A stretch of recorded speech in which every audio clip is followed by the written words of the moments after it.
Yeah, you got it. And then we found out that it was a very underneath deck in the back. And then, so we had to take half the deck off. And it was on the road. And all your paperwork. I'd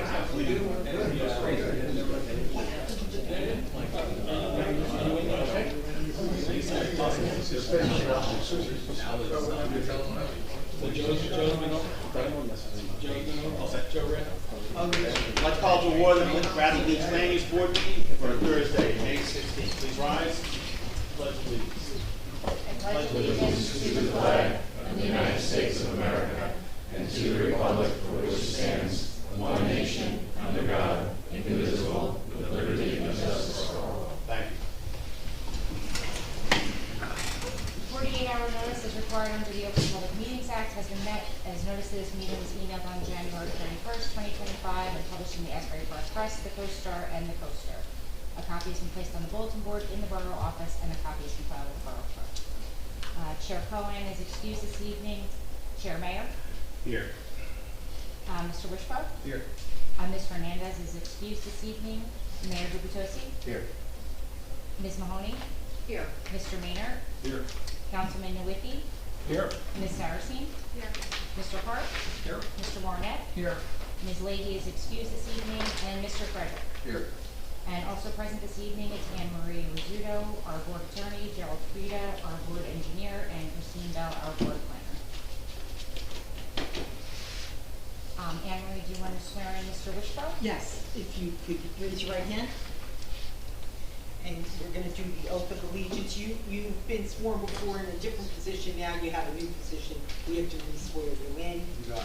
Oath of allegiance and public office for the borough of Bradley Beach, state of New Jersey, county of Monmouth. I, James Wishbone, I, James Wishbone, do solemnly swear do solemnly swear that I will support the Constitution of the United States that I will support the Constitution of the United States and the Constitution of the state of New Jersey, and the Constitution of the state of New Jersey, and that I will bear true faith and allegiance to the same and I will bear true faith and allegiance to the same, and to the governments established in the United States to the governments established in the United States and in this state and in this state, under the full authority of the people, under the full authority of the people, and that I will faithfully, impartially, and justly perform and that I will faithfully, justly, and impartially perform all of the duties of office as all the duties of office as the Class 2 board member for a one-year term expiring December 31, 2025, Class 2 board member for a one-year term expiring 12/31/2025, according to the best of my ability, so help me God.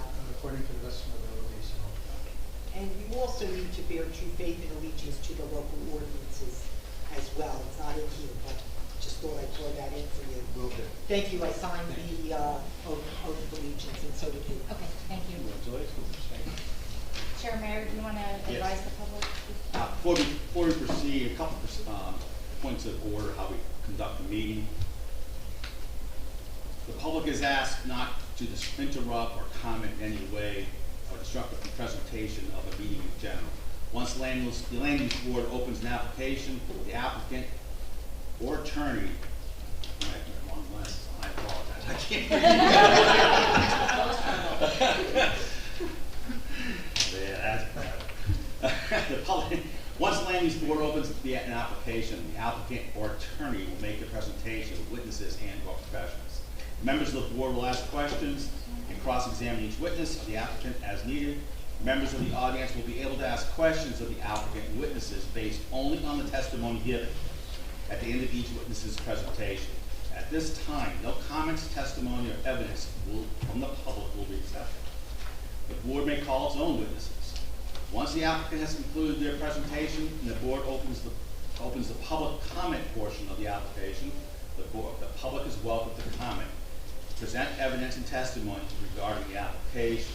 Each person must be sworn in under oath and is limited to 5 minutes. If desired, the applicant may also cross-examine you based upon your comments or testimony. If more than one hearing is needed, it will be carried to a future date. No new application will start after 9:30 unless the board and applicant can agree that it will be concluded in a timely manner. Otherwise, it will be carried. The board reserves final decision. The board will adjourn at a reasonable hour. Rarely will a witness be called to provide testimony at the 10 meeting. Thank you. Next order of business is the approval and adoption of our meeting minutes from our regular meeting of April 17th, 2025. Make a motion for approval. Second. Ms. Mahoney? Yes. Mayor Gurpatosi? Yes. Councilman Nuwicki? Yes. Mr. Park? Yes. Mr. Warnett? Yes. Mr. Frederick? Yes. And Chair Mayor? Yes. Thank you. And the resolution? Yes. We're gonna, Mr. Chair, the resolution number, for case number 2025-07, for VFR Enterprise LLC, the car wash that we heard, the resolution is not ready. I did speak with the chair. We will either put that on for the May 29th special meeting or the following June meeting. The counsel for the applicant is here, and I've spoken with him, and he consents. It's normally due within 45 days. If we take it to the June hearing, it's 60 days. So he consented to an extension Then you of time. consented, I and you're. I would just ask if it's possible, we would like to have it within the 45, the May 29th.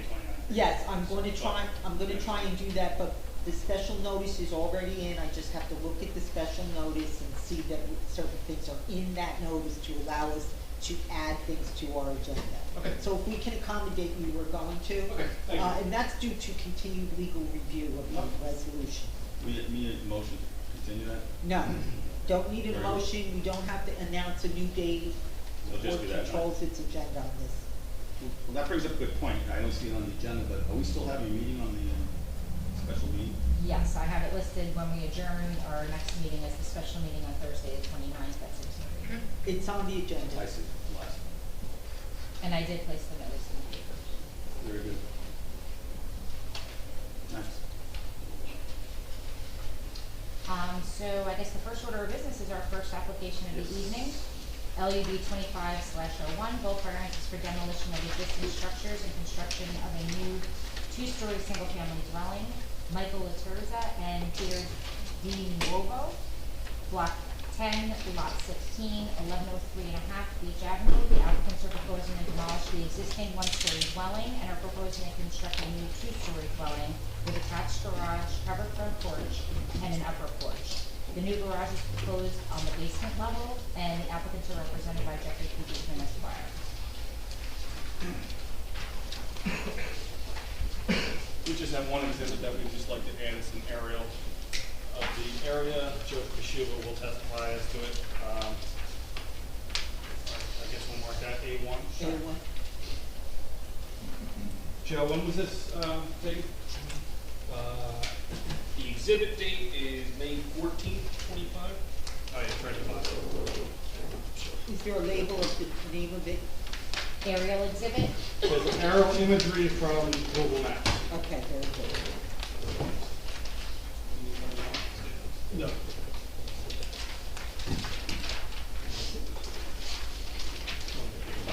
Yeah, if you don't mind. I'm not sure how many are there. If you guys don't mind sharing? There might be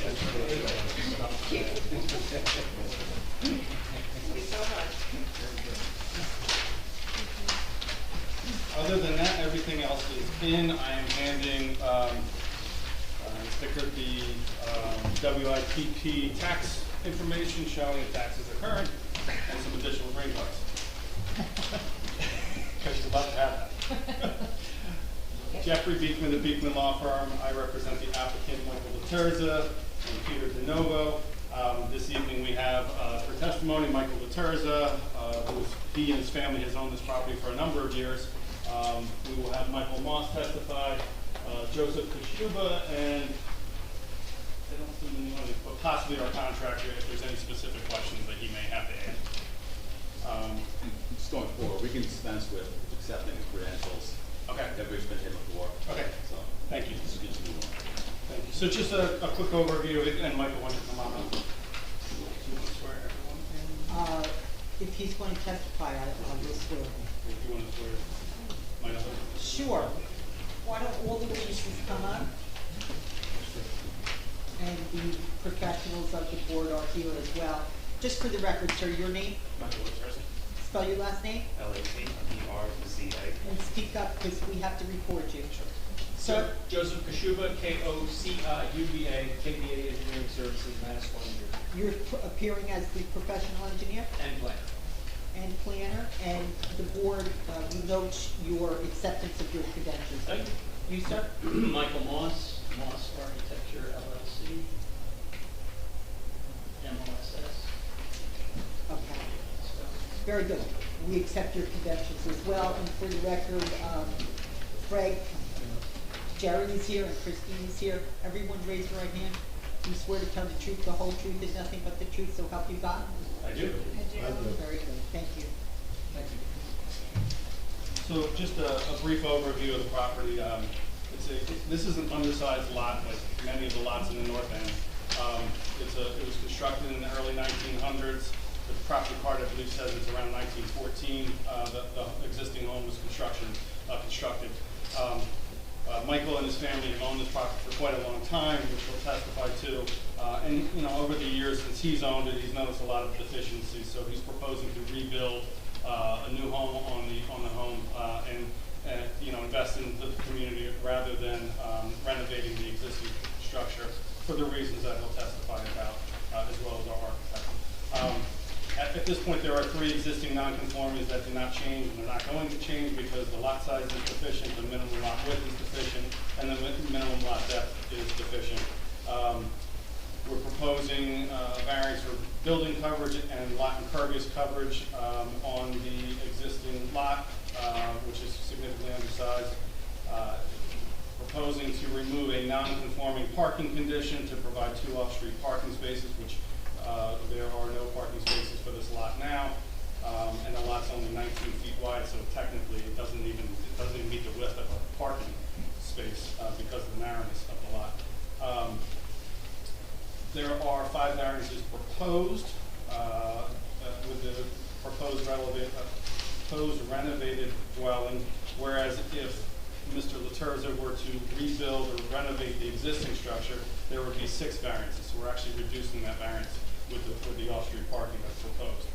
Although we think there's actually 4, we'll explain that. We don't think there's a height variance in this situation, but we will explain why we don't think there's a height variance for this application. And for the most part, most of the roof line is at 27 feet. It complies with your ordinance, but for what we'll talk about, the height variance area.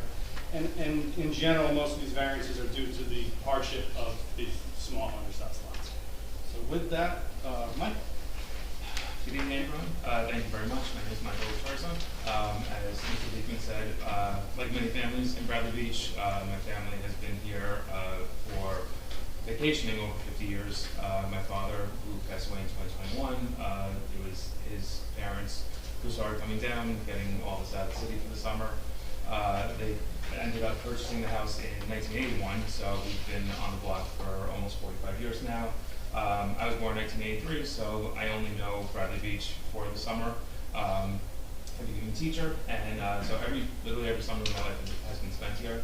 My husband is an assistant principal at a school for students with special needs. He also loves it here and has been joining me in my summers here as well. So our house has a lot of sentimental value to us, and unfortunately the condition that it's in right now, mostly due to the rotting joists underneath because of the moisture that has collected, has caused the floors to start sinking in. We did have a crawl space investigation done, and not only the cost, but the type of work that would have been necessary to install I-beams under the house. We would have had to tear up literally the entire interior of the house just to get I-beams into the house. Even with that, the pipes and the everything underneath is still over 100 years old. So my husband and I were going back and forth with whether we should do a renovation or a rebuild. And once that crawl space evaluation came in with, I think it was 60% or something moisture in some of the spots, it kind of made the decision for us that there's really nothing that we could possibly salvage with the existing structure. So With Mr. Moss's help, we basically said that it's just the two of us. We don't have any children except our one dog. So it's only the two of us, so we do not need a very big living space. We have currently 2 bedrooms. We're asking for 2 bedrooms also, essentially the same footprint, and just basically 2 stories to have a living space on the first floor, a garage for storage and for mechanical furnace, things like that underneath. And our hope is we're looking forward to having our coffee on the front porch again, as we always do. And we want to keep our house within the character of the community. I know Mr. Moss has done several houses in Bradley Beach, and actually before I knew he was the architect, we always saw those houses that he's done before we knew he was the designer, and we always commented how nice they were. So we felt that he was the best professional to go with to keep our house in the same character of the community at that time. And as far as your block, both sides, both the north and south side of your home have built-up properties? You have neighbors that have Yes. single-family homes? Yes. And to the rear, do you have a neighbor to the rear as well? Yes. So there's really no property that you can purchase to make your property more conforming to the ordinance? Correct. And as far as the proposal for off-street parking, can you just give an overview of the board of your thoughts as to why you're proposing off-street parking underneath in the basement area? One of the things is to be in compliance with the ordinance for the 2 off-street parking spots. The second thing is we live on Beach Avenue, and as everyone knows, the summer parking is incredibly difficult. We also we enjoy riding our bikes, and having a garage to be able to access our bikes to be able to come out would be easier than trying to drag them up the stairs to the kitchen and out of the living room. And that kind of drives some of, particularly the height variance, if the height variance is requested, correct? Yes. And then the last question I'm going to have, and I submitted that to the board secretary, but your taxes are current? Yes. I have no questions for Mr. Secretary. Question from the board? Pretty straightforward. I guess you might want to get into the nuts and bolts of it. Yeah, I'll have Mr. Moss. Jerry? Just one quick question for the record. The existing structure has how many bedrooms? 2. And the new structure will have 2. And Mr. Beekman, are you saying that you are not requesting the height variance anymore? Mr. Moss will explain why we don't think the height variance is necessary. There is a portion of the property that is above the 27 feet. So we'll testify as to why we don't think it's necessary. In the alternative, we are asking for the variance based upon the design. Okay.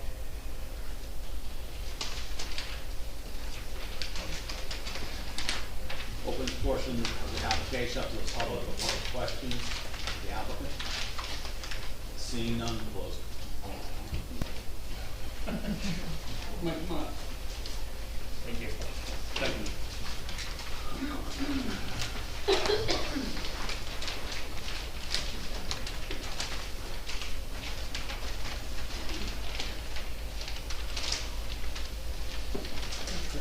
How are you? Good evening, Mike. Good evening. So you were hired by Mr. Laterza to prepare the plans that have been submitted this evening, correct? Yes, sir. And if you can we provide an overview of what is proposed, and explain why you're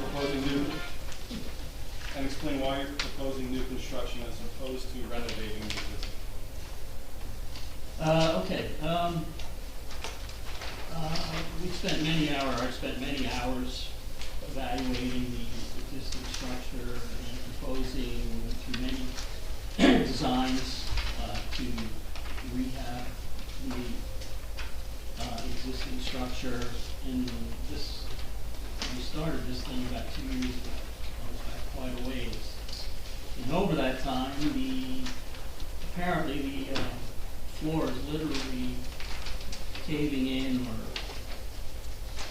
It's more than deflecting, it's caving in, and taking the walls with it and everything else with it. So structurally, it's really not worth the investment to remodel. So we went to a proposed knockdown and new two-story construction.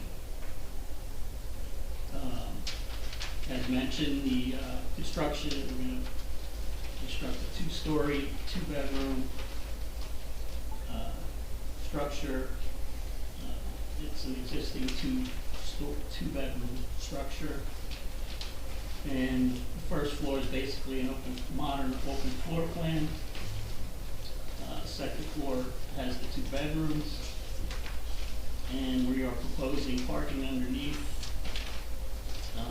primarily to eliminate one of the variances and help alleviate the parking problem up at the north end. If by only one car at a time, it's better than previous. And we eliminate one variance by putting the on-site parking. Now, the lot was deep enough. A lot of these lots that are this size that I'm dealing with, very difficult design problem for the architect.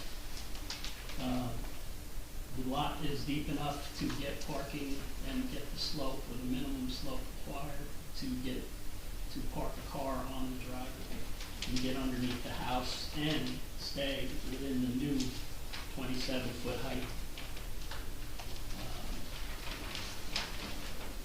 Roof ridge height. As mentioned, to rebuild the bungalow on this site exactly as it exists now, I have 8 variances would be required. Beth mentioned 6. It's 6 to 8 variances to even reconstruct the existing. So that's a genuine hardship lot.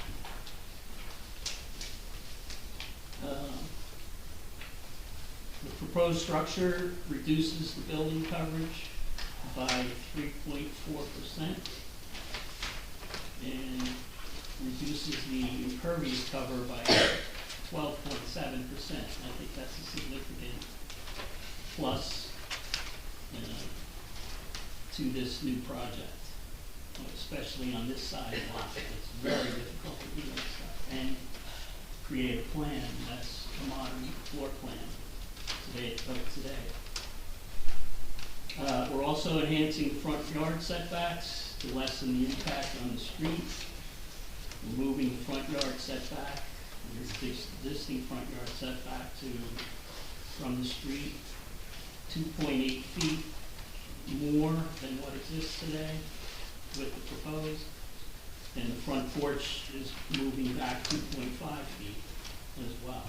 And that's to get the parking height requirement to get in underneath the garage. So it also helps with the street front impact. Since we're going from 1 to 2 stories, we're pushing the front of the house back a bit, and that is less impact on the street view. We are proposing parking underneath for 1 car and a second car in the driveway. And With the new both of curb. those parking spaces will meet the minimum standards? They're both sized to meet the minimum. And the driveway is also required to be 20 feet deep, which is provided. All right, the most difficult hardship for the architect on these narrow 20-foot lots are the side yard setbacks. The new structure is proposed to be centered on the lot with 3-foot setbacks on each side, complying.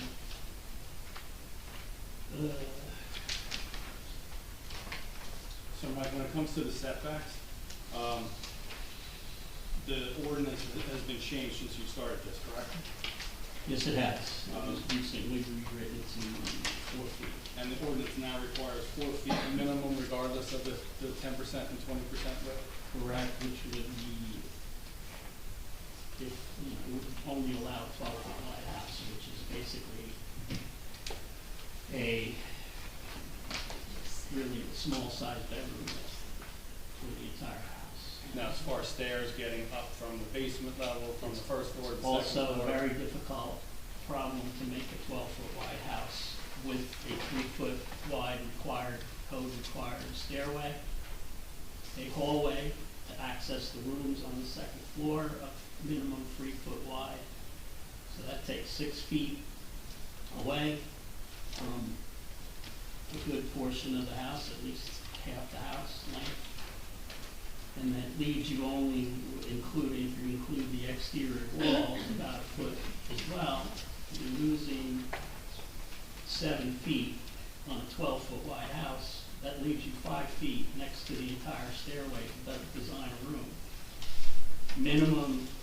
Code minimum room sizes are 7 feet minimum, so you can't even do a livable room in that, next to that stairway. If you were to do a 12-foot wide house, it would comply completely with the 4-foot wide.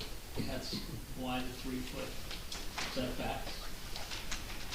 Also, the 3-foot setbacks comply with the building and fire codes. So, if the 3-foot setbacks are approved, the fire code still allows windows and doors in those walls at 3 foot off the property line, up to 25% of the wall area on that surface. Anything closer to the lot line than 3 feet, the fire code does not allow any windows or doors unless they're 1 hour rated. And there's no such thing really of a 1 hour rated window. You put a metal shutter over it, but that's why the 3-foot was selected. So Mike, in your expertise from a fire code standpoint, at 3 foot you can have windows on the side, but only up to a total area of 25% of the entire wall space? That's the current IRC New Jersey code. And where does that code change as you get further from the setback? At what point? It goes from 3 to 5 feet. You can have that 25% window opening, and then after 5 feet, no rating required. So there's really truly no change between 3 feet and 4 feet as far as the 25%? That's correct. Still need a 1 hour rated wall as well, which currently, there is no 1 hour rated wall, and we're rebuilding a 1 hour rated wall with a new structure, which is, much improved. And if you were to reconstruct under the rehabilitation code, how much of that would require the fire rating walls and the new construction code? If we were to renovate under the rehab subcode, I believe we only have to rate it from the outside. 1 hour still needs to be rated, not from the inside. But with what's proposed, you have to rate. Yes, it's 1 Outside, hour inside, outside. Much better scenario for the fire department. And I know there's a lot of, there's just another one I was made aware of in Belmar, where I'm doing another project where I think we've lost 2 or 3 houses with these, and then Ocean Grove is a whole nother matter. It's nice to get these fire rated walls when we can.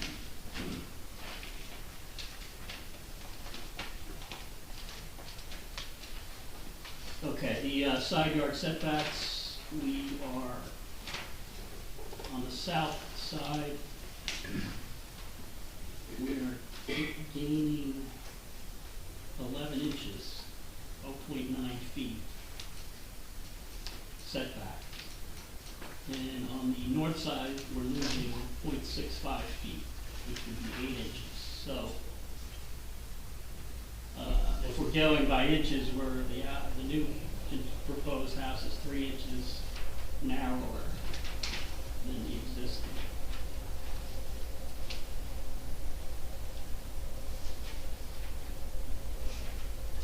Proposed roof height is 27 feet as per the ordinance, except a small portion of the mechanical bulkhead at the proposed rooftop condenser units. So Mike, right now I see Z3 is up. 2 required, yeah. Mike, I see Z3 is up. Yep. All right, so can you just show where that 25-foot height is on the Z3? I'm sorry, that 27-foot height. 27 foot? The 27-foot height on Z3. It's the main ridge line, all the way across, that's 50 feet. So other than that triangular piece down the center? There's a small, on the north elevation, it just protrudes very slightly, just to be a little decorative, rather than just chop it off, put up a decorative bracket up there to make it a little Victorian looking. On the other side, on the south side elevation at the top there, you're looking at the bulkhead required to get 2 condensers in there. That's the minimum space required mechanically to get those 2 condensers of a size that would be appropriate to condition this size building. So as far as that triangular area that's above the 27-foot height, you did a calculation as to what the square footage of that is? I did. The area of the 27-foot proposed is a total of 50 square feet, 5 by 10. Those triangular protrusions you see on the north and the south. And you can see it on, should have it on the side elevation too. And you're calling those brackets? No. No.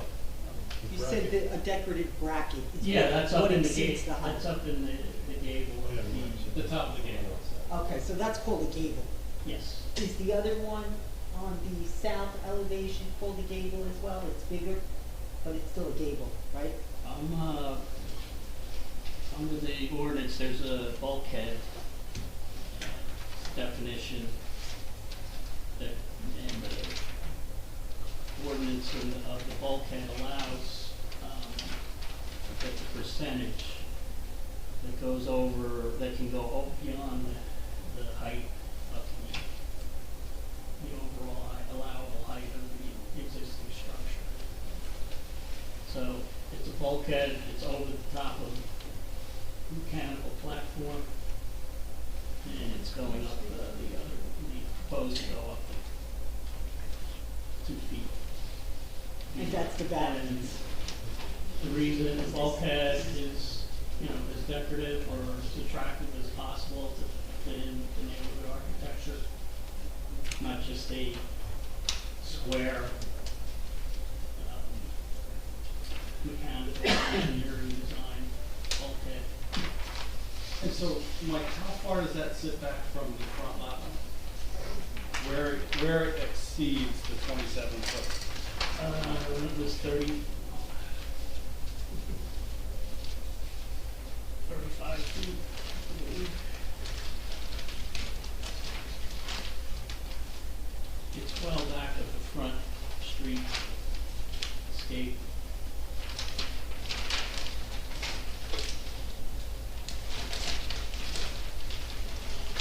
Forgive me for not having that.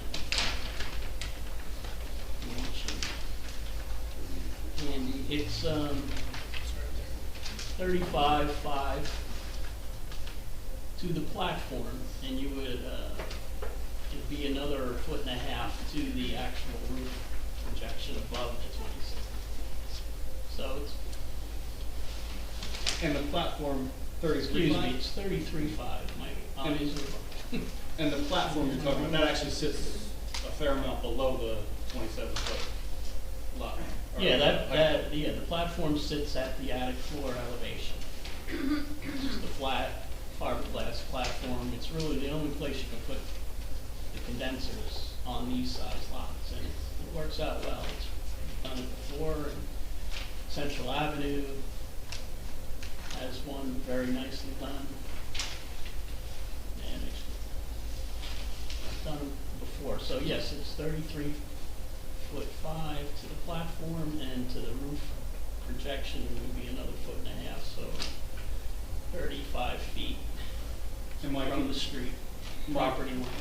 the section of the ordinance that you're referring to is section 450-14, where it says,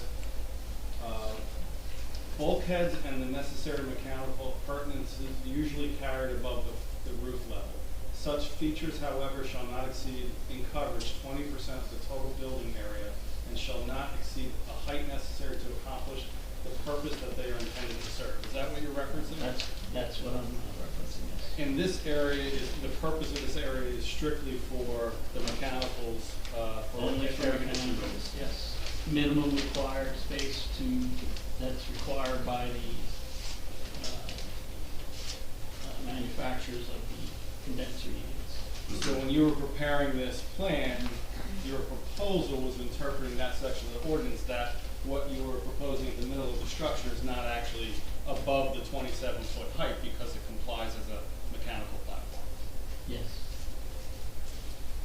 Now that area above is, as I said, 50 square feet or 7.3% of the 686 total roof square footage. So it's 7.3% above.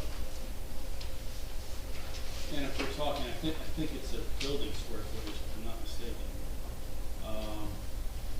Well, Total building area, so you're even allowed, total building area is smaller than that? I include the roof over, the total roof with the overhangs. Okay. But it's still not gonna exceed 20%. No. Anything else you want to add, Mike? If you want me to walk through the plans and quickly. Yeah.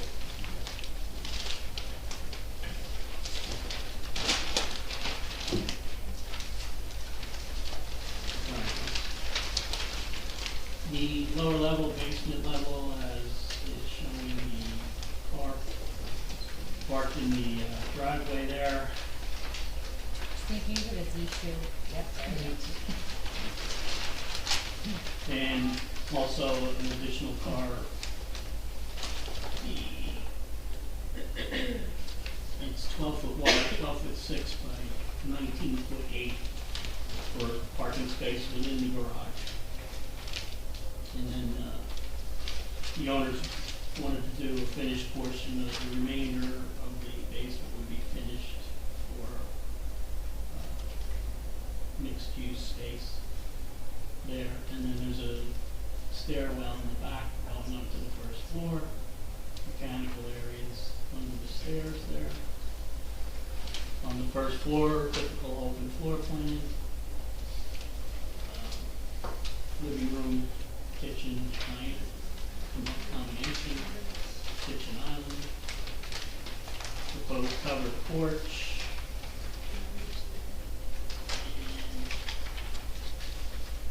powder room, well, actually it's a full bathroom in the back, small shower, storage closet, steps, rear entry steps to grade, stairwell in the back up to the second floor, underneath kind of the basement. And the second floor is two, I'm gonna say, small to medium-sized bedrooms because of our situation with a lot with ensuite bathrooms for both. So that's two full bathrooms there. And the attic space just And an has, upper porch going over the, not protruding beyond the upper porch below. and the attic space has that mechanical platform area and storage, correct? Attic space, it's gonna have, yeah, it's just, duct space, mechanical, probably gonna have the air handler for the second floor up there. And, I don't know whether they're gonna be able to get any storage up there or not. We're gonna have a code required pull down attic steps. That's required by code, but I don't think there's any headroom really up there to do anything but mechanical work, utilities, maybe some storage. Very limited. And one last question, the finished basement, that's not a bedroom, correct? No, that is not, it was not intended to be a bedroom, and, as architect, I warn all my clients that wanna put a basement or wanna do a room on that level, that they do not put the bedrooms against the local ordinance and against,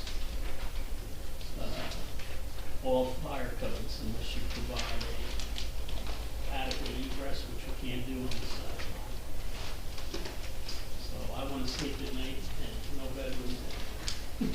Thank you, Mike. I have no other questions. Mike, could you revisit the lot coverage, please? Lot The coverage. numbers you gave were, seem different than what the engineer had on the report, the maximum impervious, what did you come up with? Yeah, I'll have Joe testify about lot coverage. He's going to provide engineering testimony. Okay. All right. He's the one that did those calculations. And we talked about it yesterday, he reviewed it again, so I'll have him testify as to which is correct. Let's go back one question regarding, obviously, the second floor, which air conditioning and so on. So the projection, the height, the 29 feet point, this is strictly generated from the decorative piece, that's decorative only. Yeah, I could make a, Was there any other way to approach that, to bring it to be conforming to 27 all the way from? there are other ways to do that, but, you know, to keep it attractive and aesthetic, and just, you know, made it the slope roof there instead of flat. It would have been just a flat piece and not like a shed roof or such. It would be something different, had a shed roof maybe, or something else. It could be if the board wants. I'm not saying it's this case, it just, in the front of the house, looking at, straight onto the house, that projection is how far back? Just do the math for me, how far back would it be? Would you, like, when you really gonna, it's really not gonna, you're not gonna really see it from the streetscape. The testimony was that it's 33.5 feet to where the platform railing is on Z3. Mm-hmm. And it's another 1.5 feet or more to where it actually protrudes over the 27 feet. And it's a decorative piece that's a mechanical platform. That's why we say we don't think it's actually a variance. It's called out, we noticed it, but based upon section 450.14, we don't think that that is actually a variance with what we're proposing. I would defer to our experts on that. So, first of all, let me just say, I think they did as good a job as you could on a lot this size, to achieve what they needed. I do have some questions. One of them, to keep the record clean, keep the project forward, I recommend you treat this as a variance. It is what it is. It's above the legal limit in our ordinance, and I think we should vote in that way. I do have some questions for Mr. Moss, if he has all done. Please, okay. Okay, real quick, Mike, if you don't mind. On your first sheet in the back, you have a paver walkway as a back step. That cannot go right to the property line, so you gotta pull that Okay. back. And is there gonna be a fence back there? I know there's a wooden fence now, that it seems to be on the property line. Who owns that fence? Mike, come on up. Just 'cause we Mr. gotta get it on the Ricardo record. is approaching. You want the fence in the back? Yes. Fence in the back is owned by the owners of 200, Behind you. Yeah. Okay. Yeah, they were the ones that did that. That's fine. And you're not intending to put a fence up? Yeah. Okay. So what you'll need to do is just pull that walkway back a few inches and make sure it's Just a few inches. enough. Well, Yeah. You want to be able to step down on something that's not there. I understand that.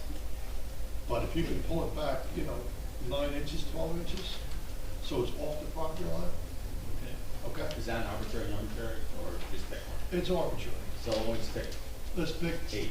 8 inches. So that would be a revision to the plans during compliance, Correct. assuming approval. Yeah, no objection by the applicant. Okay, thank you. The mechanicals, as you stated, are on the roof. You have a sump pump in the basement, or in the back of the basement / garage. Where is that discharge to? Joe, Joe, I think is on grade. Okay, I just want to make the board aware that's something we need to get resolved, because it's a very small lot, everybody's on top of each other. Yep. You have high groundwater in the area, gonna put some pump in, and we're gonna, And that would be connected to the drainage system. that, which we have to talk about. You know, things are a little tight. The car that parks in the driveway, we can't open the doors because of the stairs coming into the house. You get inside, they have mechanicals in the garage piece. Can't really access it until you pull it out of there, but I understand they did the best they could with what they had. But I really do feel strongly that height variance should be addressed, as minimal as it was explained. But as a variance, As a variance. right, if it goes forward. Yeah. That's all I have. Well, I'm sorry, check that one question regarding the high water table. How far below the garage is that water table? And on average, and the question is, the rest of these houses on that street, eventually are gonna go to what? If the guys, people aren't parking, they're gonna go on the house. They're gonna, people are gonna excavate their lands. Does that change the topography or of the water table when people start excavating? It's gonna have an effect on it. Is it gonna change it? Probably not. I mean, you have the lake very close by on the north. You have the ocean very close by on the east. It will have impacts, and its exact depth, we don't know. They have not provided a. Yes, we have. They did. Okay. So according to the soil boring report that was submitted as part of our application packet, dated May 14, 2024, it ranged from 93 inches to 100 inches, so it's fairly deep. So, I would not call that fairly deep. Well, I with get what we're, that. with what we're proposing, it's. You have a whole story down under the ground. That- and it's- They're right on it. Did you happen to show it on your plans? We did, Where is it? on the elevation Z3, So it's 2 foot, it's almost 3 foot above. The slab, the proposed slab is 3 foot above. Okay, and that groundwater test was taken when? 1 year ago yesterday. Yesterday. Remains to be seen. No, that's an Just- open question. Just the house around the corner, it's not the same one, but around the corner at 208.5 Newark, we had a proposed elevation for the basement, and the contractor went down another foot because it was so dry in the area, so. So, okay, I The still water want to table seems to be, I was realize, surprised with 93 inches. quite frankly. realize that everybody's homes are on top of each other, especially here, Yes. okay? And that's the reason for my concern. So I'm doubly concerned. Okay? And when you're digging out there, and if we find groundwater, we may have to make changes to the plan. I'd like that to be a condition if this project's approved. Well, what's the trigger for that? They have to be 2 feet above the groundwater, season high, 2 feet. 2 feet. But that, again, it's a variable, and as we're going into mid-spring, late spring, that's up to draw. Oh, May is the May is time the frame, right- May is a good time to do the It's a test. tough time. it's not, if they took it in August, I would have more of a concern. They did it in May, it's usually a winter time. I think it was in May, we got that major flood on the south side. Well, that's really, spring is the seasonal high water. You can't accurately 3 feet above. ever predict. Okay. It's an estimate. Yes. It's just a question worth talking, because as you realize, you're building a house, 50 years from now, it'll be standing there. We won't be, but it'll be standing there, and probably the rest of the houses on that street will have been converted to more usable properties, and they're all being constrained by lot sizes, unless lot sizes, people buy neighboring lots, which doesn't sound like this is happening here. It was asked, you asked that question, whether another lot was available to join, but that's not gonna happen. So that's what we're looking like in the future. 50 years from now, we'll probably be sitting with upper water tables and houses on 25-foot wide lots. Though I would say that these lots have already been constructed. This isn't, it's I not like understand. there's vacant lots. No, I know, I understand what you're saying, but you could picture 50 years from now. Yeah, we don't know It's what all the gonna water table's gonna be like. It's all gonna be horrible. We'll be on the board. Yes, and positively, the results they show us are positive. hopefully there won't be an issue, but The soils in the area, in that area, are the best draining soils you can really find, Okay. sand and gravel, so In reality, that's their issue. it drains into It's- it also comes up, Yeah, I know. just like it goes down. Right. It beats up. And you're draining it to the street. It's a concern, and we can go over some pump issue with the engineer. Most had a question? Yeah, I agree completely with Dennis that I think this is the beginning of what will happen with other houses in the neighborhood. So I think it's important that we adhere to the height variances, the height restrictions, and try to understand if all avenues of thought were exhausted in trying to come up with something. So one of the first things that I did in looking at this is like, how can this be done within 27 feet? We talked a little bit about, how do we redesign the roof, I'm looking at the plans and I'm seeing that the first floor is 9.1, right? So if you had an 8-foot ceiling, that would drop it by a foot. You had mentioned something about the design of the garage where it has the correct height. So I'm going to assume that, you really don't have any room to play around with regards to the height of the garage because you couldn't get the car because of the slope. I didn't see a measurement for I can start to interpolate it, for the height of the attic space. So I don't know whether or not the pitch of the roof can be changed to accommodate us slightly shorter. So between a first floor, a reduction in maybe the attic space to be able to achieve that 27-foot.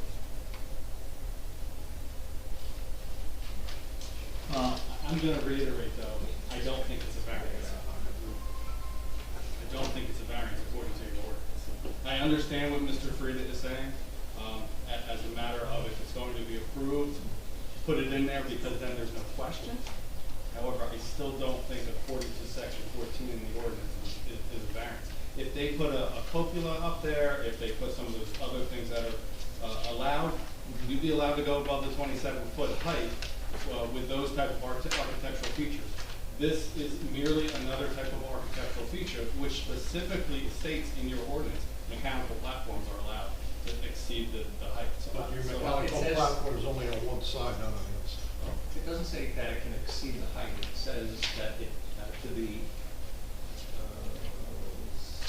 term as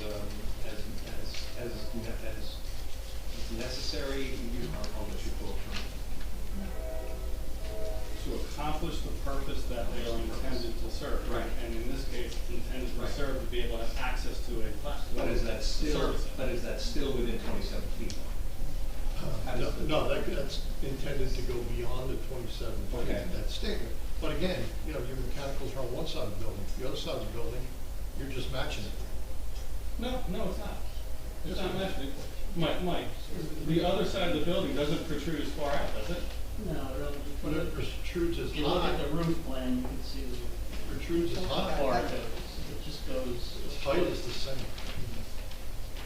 But Mike, how far over on that roof, and I'm gonna refer to Z3, which is right behind Mr. Frida. I don't care about how far it is from the front, whether you consider it or not, Jeff. No, It's not where we're going. I'm talking about from the north to south as opposed to the front property line.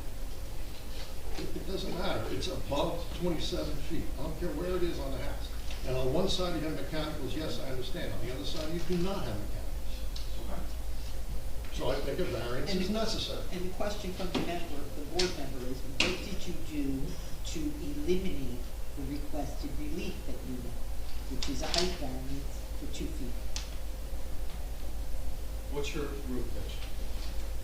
The roof pitch is 8 on 12. You know, If I could say something, it's hard to change the pitch of a building this small without making it look like a box. Yeah. Okay, so, the only thing, architecture designer, if you're not like less than 8 on 12 pitches, they really are ugly looking. They're not attractive at all.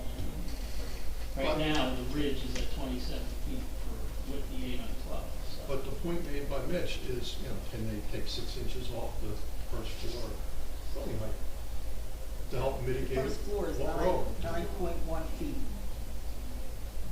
Well, because it's an open floor plan. Can you You're dormer? never gonna see, well, I'm not gonna say never, you're very rarely gonna see open floor plan in any house designed with an 8-foot ceiling. It doesn't work proportionally as a design element. We're looking for you to give us something for your variance, okay? Is How there- about, how about 3 inches? How about you take 3 inches? Is there another way? Give us something. Is there another way you could design the features so it isn't quite as high? I'm satisfied with taking that projection entirely off, keeping the. On which side? all of it, sides? All of it, all 10 feet of it. And everything complies with the 10 feet. So what I do have, what type of roof? What I will do is keep the dormer look with the sloped ceiling up to the 27 feet. And that 29-foot would come off, leaving it open above the condensers,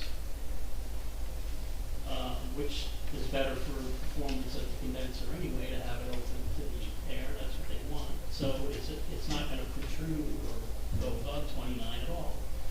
If you look at the side elevations, it'll just project up to 27 feet, the sloped dormer, and stop, and the rest will be open. So condensers will be open. Condensers will be open. Roof come up to there, the gap, condensers are inside, you don't have the architectural. Correct. That's it. It's- And that's all.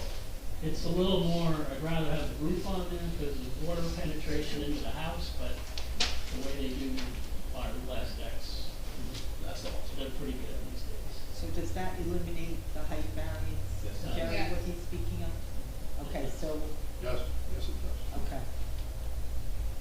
And that's okay with your client? Yes. So, Mr. Chair, I know you're not done, but I just have a point that I have to ask him about for writing the resolution. So this condition is you're going to revise the plans to remove the decorative elements and anything else so that the height variance is no longer needed. Nothing's going to be higher than 27 feet. Correct. Okay.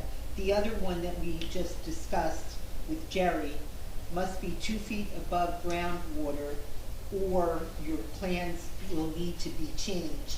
That is something that I would write in the resolution. This is assuming that the board approves it. I would write in the resolution that you will comply with the requirements set by the board engineer or the building department. If you need further variances because of this issue of 2 feet above groundwater, you would need to return to the board. Right now, we're 3 feet above the ground, Okay. 2'10". I mean, Okay. it's not an I objection can't go- because that's a regulation. Yeah. We're required to do that. Yeah, So okay. that's construction. Okay. In order to get parking, I can't go beyond right now I'm a little bit beyond where we want to go for a grade percentage for a parking space that you can park on in the driveway. If I go deeper into the ground, in the basement, to lower everything, then I have a slope into the garage that I can't park a car on. I understand. You're right. So, You've done as much as you could here. yeah, Very good. I solved that problem. we'll work that to inches. I'm done. Thank you, Mr. Chair. I'm sorry, I'm not done. I meant to ask your clients, but I heard the testimony that the lot next door, to the south, and the lot next door to the north and to the rear are fully developed. Correct. Is it your position that we comply with, lot coverage, the case? Do you comply that you do not have to send buy and sell letters even though they're developed? That is our position because they're developed. Generally the buy and sell letter is when you have a vacant lot Uh-huh. for a residential use. But this is not a vacant lot, so the hardships on the neighbors they're already used to the fact that there's A house a there. house there. Okay. So my opinion of what the case law says is we're not required to do buy sell Okay, so, and that's your position that you've taken in presenting the application. That is correct. Thank you. Thank you. Can I just ask a question on the side yard setbacks? You said the 3 feet is within fire code. The existing on the one side is 2.1 feet. Is that out of code currently, or? The existing probably existed before. No, I understand that. I'm just saying for. It is out. It is, okay. And there's a good reason for that, so this is, I guess, a good improvement to the property, bringing it to 3 feet, okay? Yeah, centering in the property Got it. and maintaining a reasonable floor plan that's livable inside. Wow, 12-foot wide. Okay. Al? Very tough. Thanks. I've got a couple of questions for Jerry first, and then Mr. Moss, I guess, will comment. For Mr. Frieda, for the record, I just want to make sure we're all on the same page. I've heard folks mention different numbers of variances, and your report actually indicates there's 5 proposed variances. When I counted the Bs, I counted 6. So, am I missing anything, or should it be 6 variances? I'm not, at this point, I'd have to go back and look, but maybe we can do that when the engineer comes up, because he'll be Sure. talking about all that. Yeah, I have 6 variances as well. Okay, and I want to go through a couple of them specifically. So, max building coverage, we're getting So, slight.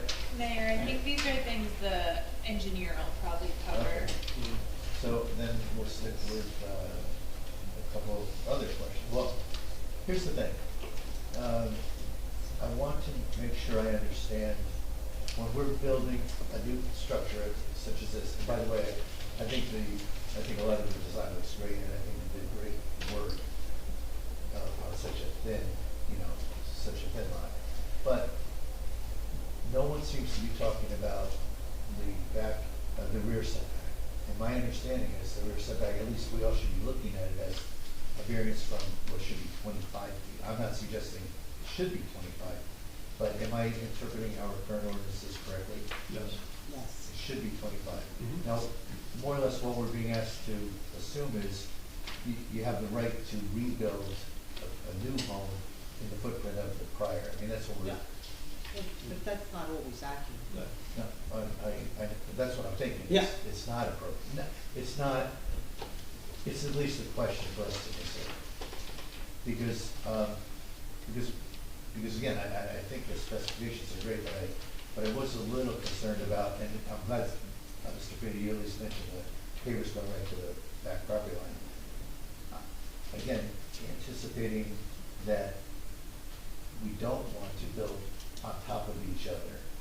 I don't know what the neighbor's yard behind is. I know there's a fence, but we're within 6 feet or so of the property line for a building that normally we would say should be 25 feet.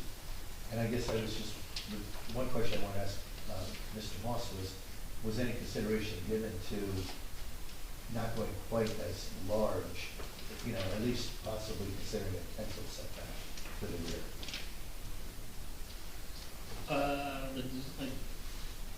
Because of the design and getting the parking onto the lot, we had to move the front yard setbacks back 2 to 4 feet. So trying to increase the rear yard setback was difficult to get. And, the room sizes, the bedroom sizes, et cetera, are very, very small.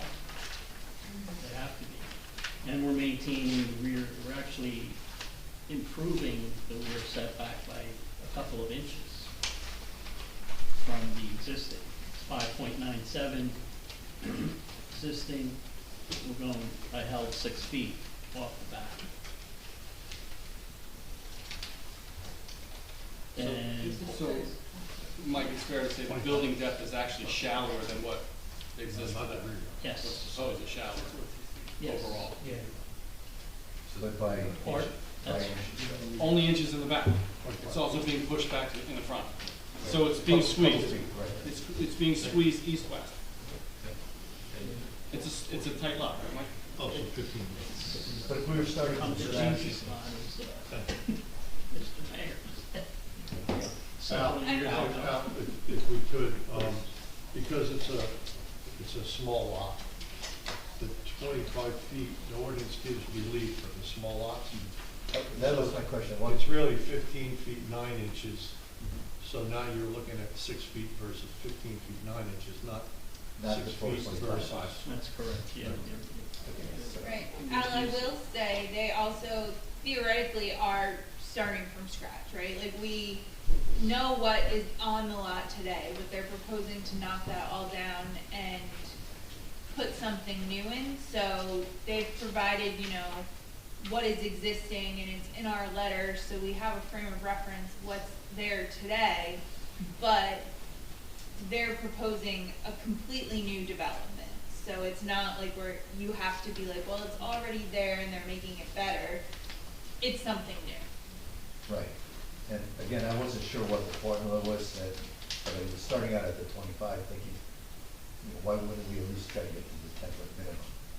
But another question, I'm just not clear, how do we access the mechanicals? You said there's a pull-down plan? Yeah, Is it like?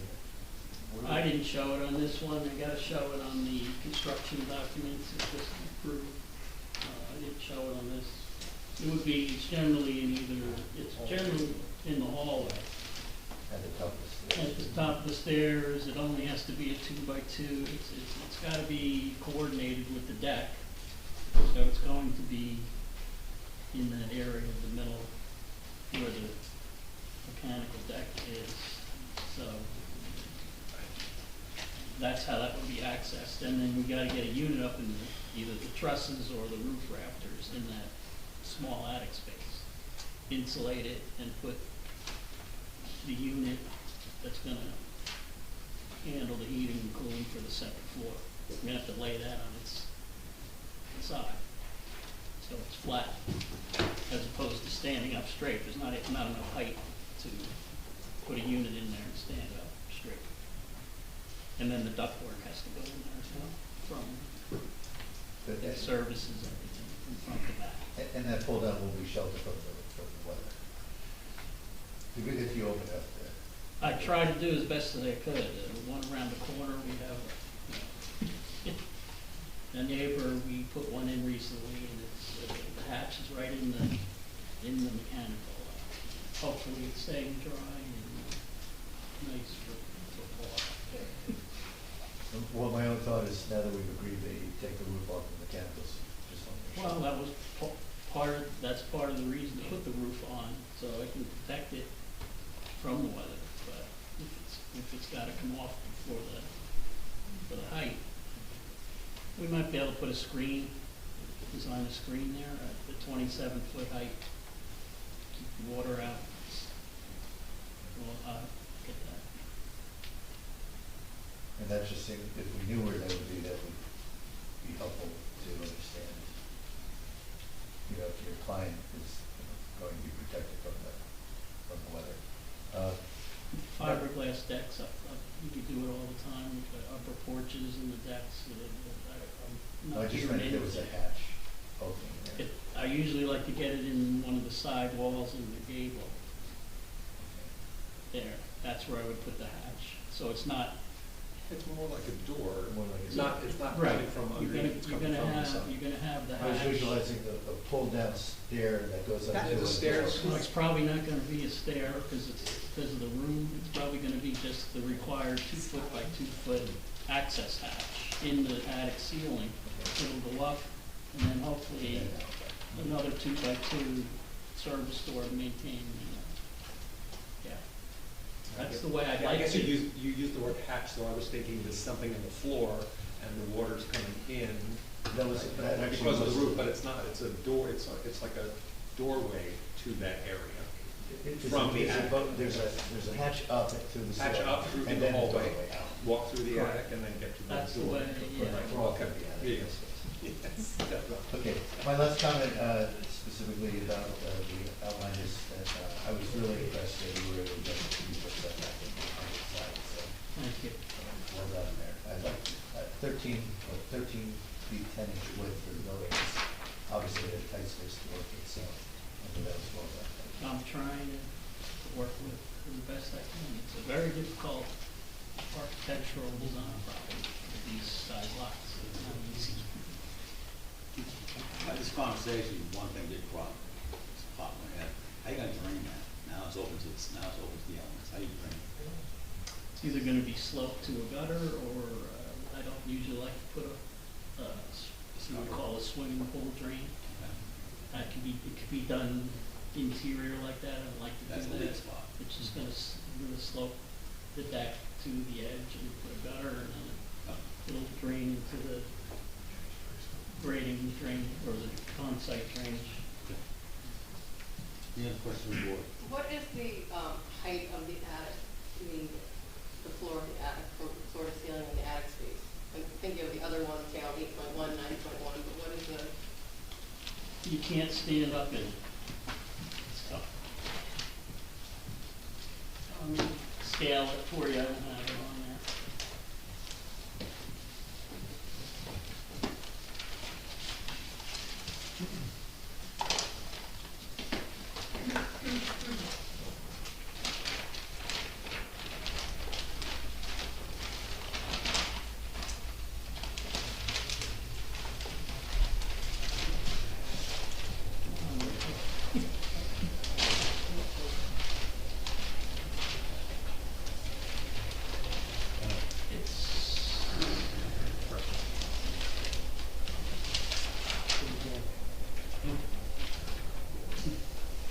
You got it, you drew a section from that?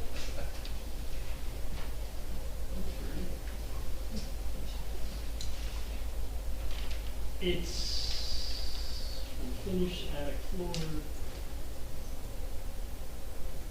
to the top of the ridge is 6 feet. It's 5, if you have the ridge, to the bottom of the ridge, it's gonna be 5 feet. So you can't stand up in it. Unless you're 5 feet or less. but I'm not, I just wanted to know, thank you. It's not big, it's not very big because of the height restriction. I also have a question about the rear yard setback. I mean, I appreciate what you've done on the sides. I understand it's a very narrow lot, and getting 3 feet of the fire safety in the code is good, but is there anything that can be done to get some more setback there? I mean, I noticed you're going from a 2-bedroom, 1 bath to 2-bedroom, 2 full bath, correct? 3 full bath. Oh, 3 full bath. So, There's a full bath on the first First floor floor, instead of a half bath. right, so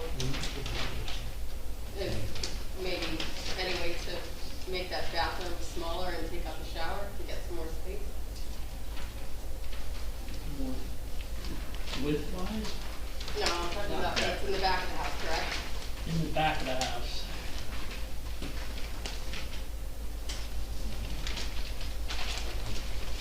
Do you need that landing to get up from the garage? That landing stage?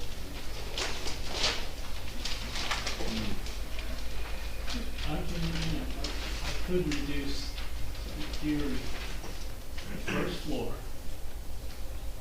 fairly easily. The second floor is just destroyed bedrooms. I've already got it down to an 11 foot in the back, 11 foot in the front. So anything that takes out of the footprint goes out of those bedrooms.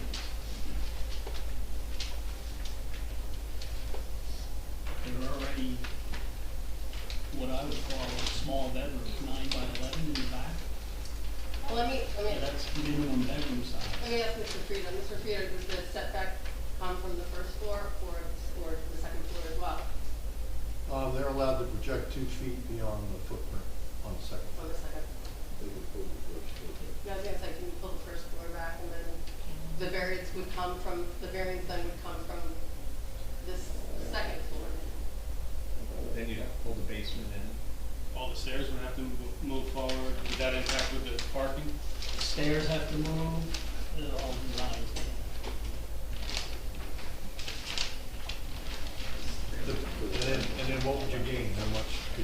would you gain there?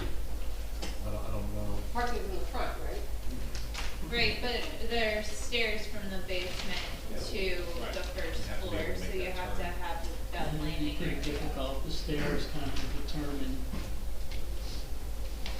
and that would be difficult to do. Any change of moving that foundation forward, Mike, is gonna require stairs to move forward and impact each floor, correct? Yeah. Well, I think just about, versus making it less steep. Yeah, the back. Yeah. Well, the Yeah, first not floor would shaking- not impact, shaking the house. right now, if the stairs align though, they align all the way up, they have to, or they have to be pretty close. Or we got Yeah, and I think, headroom problems. it's important to note, right, like the floor area of the first floor is well under 600 square feet, right? It's not a large footprint. 548 livable area.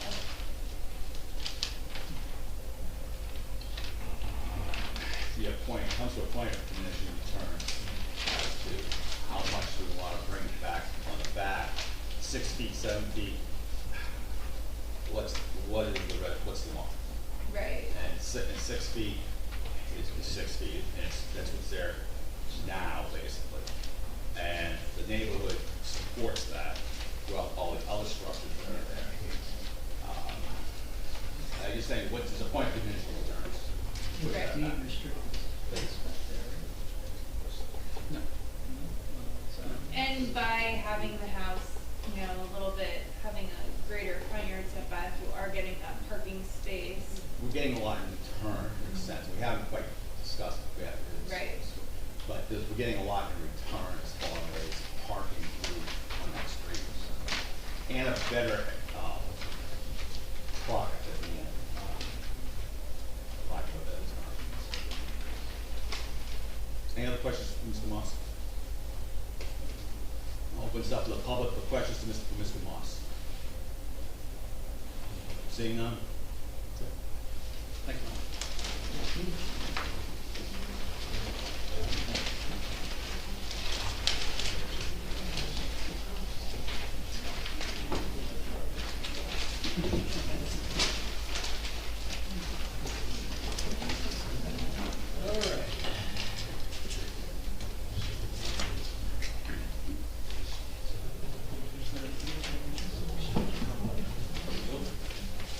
Oh, it is?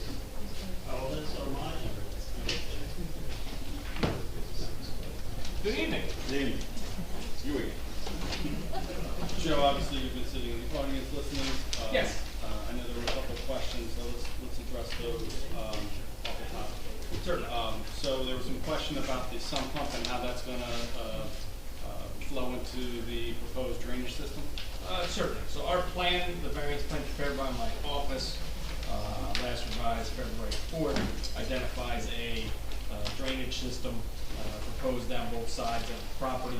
The board engineer had some concerns with the design in that we're showing recharge trench all the way down the sides of the home, and he preferred it to be towards the front of the home.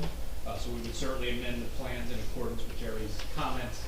We would have a solid pipe system along the sides, and then once we're forward of the house, and next to the porch and the rest, there we would have recharge trench with a pop-up drain, to make sure that all the recharge is happening not adjacent to the basement, but in the front yard. So we would make the amendments in accordance with that.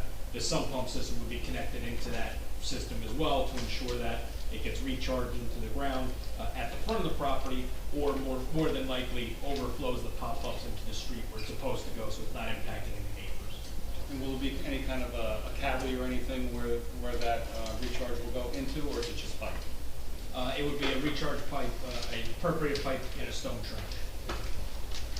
Jeff, can I ask a question? Sure. So could you amend your plan to show the sump pump Absolutely. and show its connection to the pipe? Yes.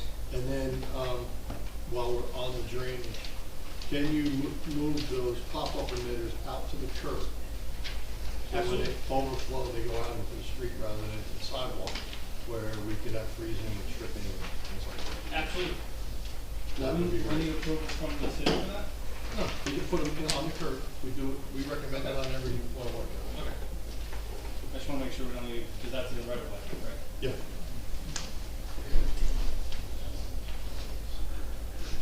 Okay. Thank you. So we'll comply with Port Anthony. Absolutely. And you'll provide calculations and the design to prove Yes. satisfaction with that? Correct. In addition, there was a question, obviously, regarding the discrepancies on Mike's plan and your plan when it comes to the impervious calculation. Correct. So my existing impervious coverage is actually incorrect on the plan. The survey actually doesn't label the back patio very well. So when we calculated it initially, that's 74.69% on our plan that discounted the back patio. You can see we only count 5 square feet of rear patio there, where obviously the rear patio is the entire backyard. So the calculation that was presented by the architect is correct for the existing impervious, which is 84.4%. So that is the accurate existing impervious. We are reducing it by 12%. The proposed is 72.11%. Our calculation for proposed is the accurate calculation, 72.11. So we are reducing impervious by 12% as a result of the application.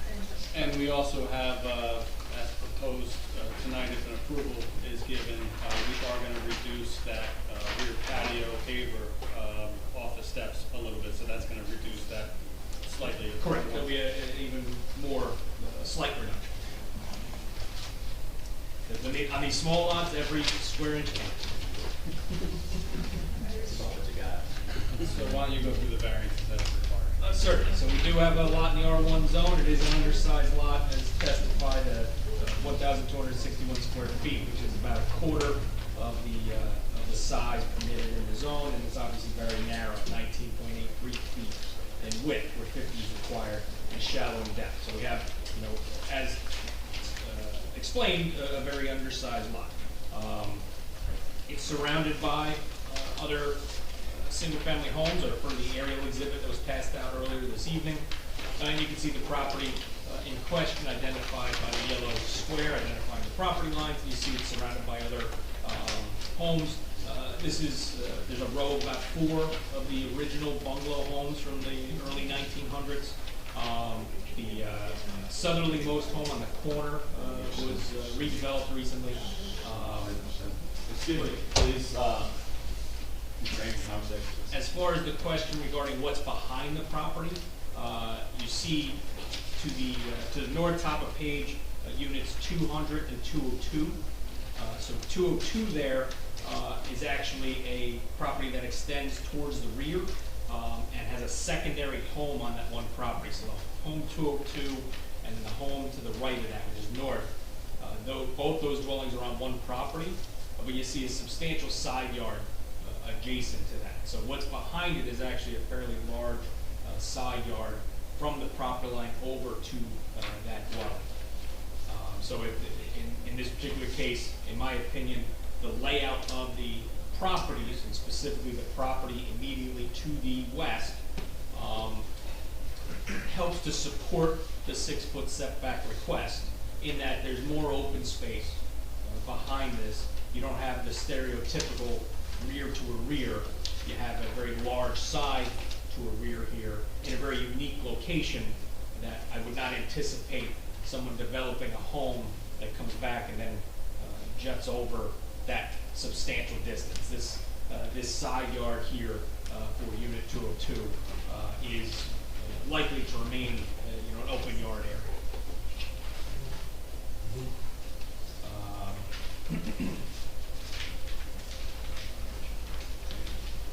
So the variance is being requested, as identified in the board engineer's report. We have the pre-existing nonconformities, which we're not changing, regarding lot area, lot width, and lot depth. We are asking for that building coverage of 52.83%. I think this is the first time I'm doing this at this hearing. Put on my glasses. I don't think you guys have seen me with glasses yet. 56.01% exists, and 35% is what's permitted. So we are reducing that by about 3.2%. We are proposing the impervious coverage at 72.11%, and again, the existing is about 84, so a substantial, 72.11%, a substantial reduction from the existing at 84%. And what's permitted? Permitted is 50%. Thank you. I'm sorry, 60%. Thank you. The front yard setback is compliant, actually shifting further back slightly. I think it's still in line with the other homes. It's not substantially back where it would be of any concern to the streetscape. The rear yard setback, we are seeking 6 feet, where 15.9 is required due to the proportional, the reduced lot depth.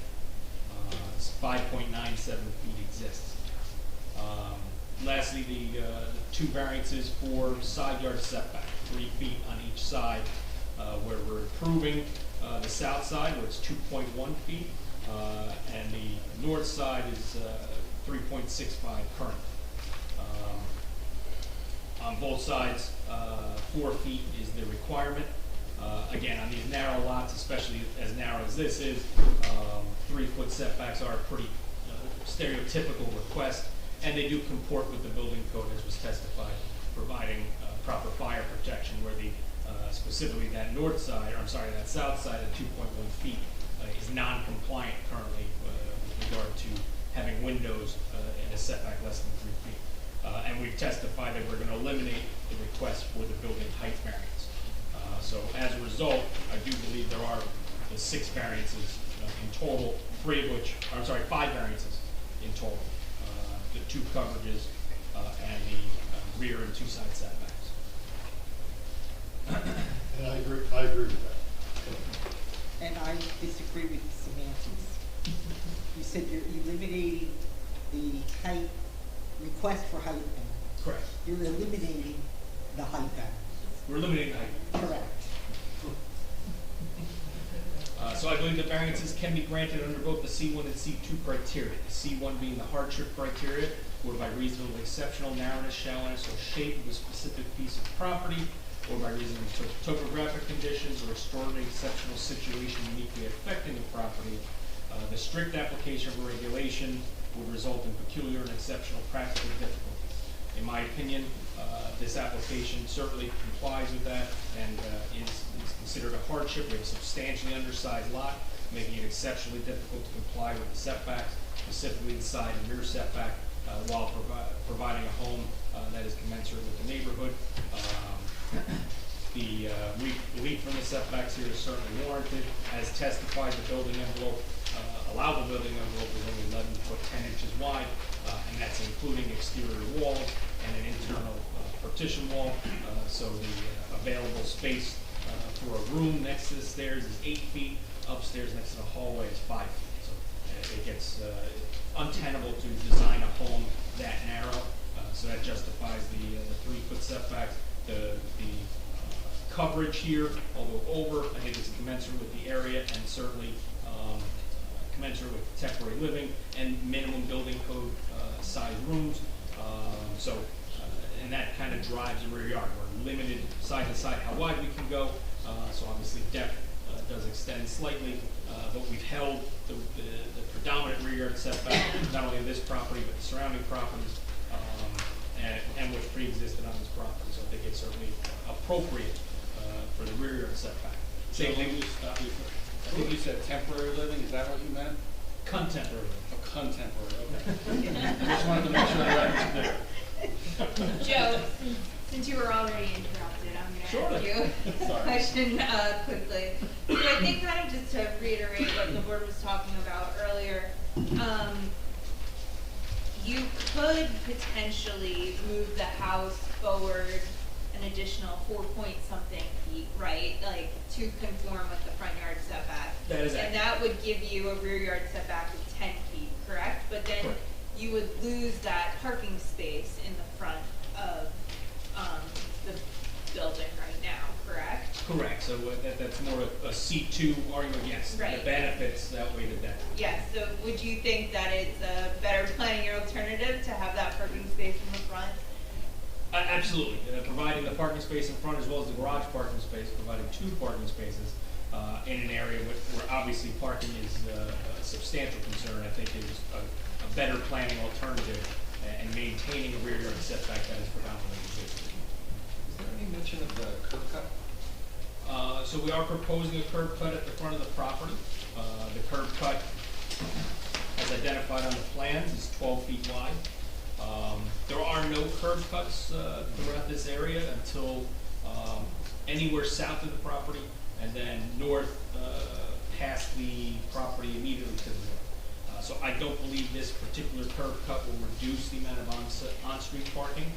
There'll still remain 1 parking stall in front of unit 1105 Beach, and then I do not believe we actually reduce any available parking south, given that when you divide it by the 22-foot for a parallel parking stall, we have an actual excess of stalls there. So I think there's still going to be the same amount of cars there. There'll just be a gap at this particular driveway. Obviously, if more homes are developed in the future, that may not be the case, but we're benefiting this by adding parking. And Joe, just to piggyback on the question by Ms. Bell, if we're moved forward, you'd lose all parking, is that correct? Correct. It'd be infeasible to comply with the height and provide a garage under. Therefore, we would lose all the parking proposed and just have a 2-story home with no parking. And that's because you couldn't get the pitch below the first floor. Correct. Correct. The slope of that driveway becomes so steep and unsafe that you couldn't get the vehicle. Thank you. So to continue on that, I do also believe the variances here can be granted under the C2 criteria. That's the better planning criteria. Out of section 2 of the municipal land use law, the purposes of zoning. I believe this application promotes several purposes of zoning. Purpose A, the promotion of the general welfare. Purpose C, to provide adequate light, air, and open space. Purpose E, to promote the establishment of appropriate population densities. And purpose I, the promotion of a desirable visual environment. Specifically, the general welfare by providing parking in an area where there is no parking certainly promotes the general welfare, in my opinion. In addition, the side yard setback at 3 feet or 2.1 feet previously existed is a promotion of the general welfare and safety by providing fire protection. And just in general, complying now with all the building codes and providing the fire ratings as identified by the architect, all of which benefit safety and promote the general welfare. I do believe it's an appropriate population density. Historically, these homes have all existed on lots of this size, and we're not increasing the number of bedrooms.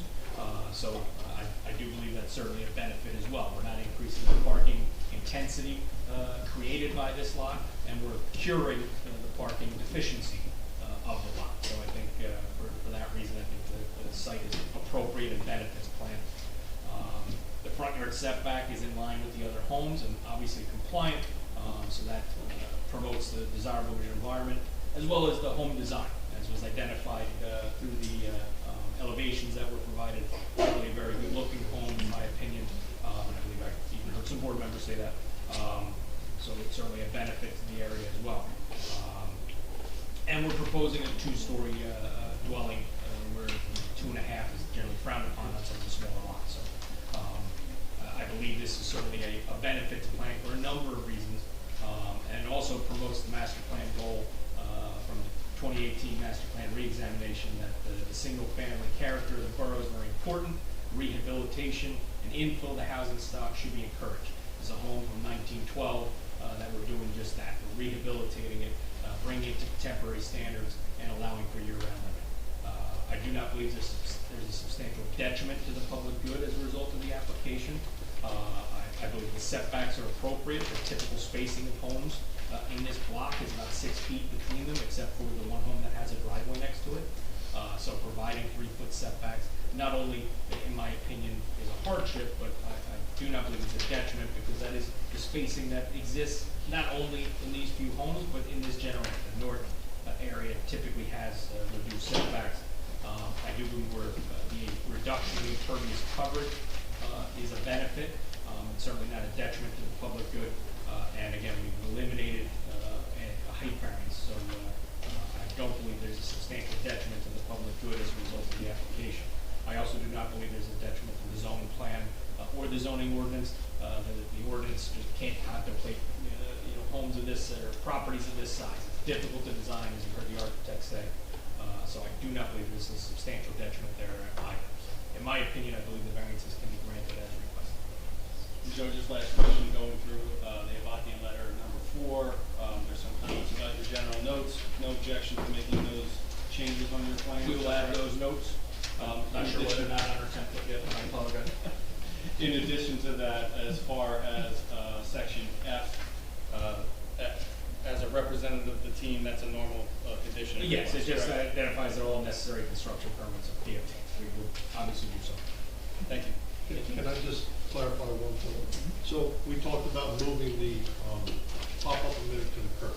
Yes. Okay, but the perforated section of the pipe, the trench, should be on the property, not in the right of way. Certainly. On both sides. Okay, just want to be sure that that's the case. Thank you. So just to be clear, from the pop-up to the property lines that we, Part pipe. Hard pipe. Thank you. Any questions from the board? Please. Yes, your impervious area, just looking at the site plan, there's a couple areas. Did you consider, again, based on, how much we're building out the site, we're looking at these pavers for that landing area off the back steps. Did you consider maybe just a at-grade deck that would be pervious versus, pavers? You get free credit for that. It doesn't count towards pervious calculation. It doesn't, but I remember we had some discussion about whether or not that counts as building coverage. I don't think so. It does not. It does not? As long as what's under is Gravel. Right, okay. pervious. So I do recall a lengthy discussion about that actually in the Alonzo case. But yeah, but I don't see that being an issue. I mean, that might be a way to be, because you come up with wood steps anyways, probably, Yeah. and then you just go into a wood deck. Yeah, but I think there's a setback requirement on that, even though it's a deck on grade. Oh, I think yes, it's 5 that's foot. that's what it correct, is. there is. We would need we could certainly do it. It does reduce impervious, but it adds a variance for setback. That's correct. Thanks, Mike. Yeah, that's the issue. And then along the side of the house, you have these 2x2 pavers, again, impervious. Did you consider doing something like, maybe just, decorative stone gravel that is pervious and gives you a harder surface that you can walk on versus, just putting more concrete out there?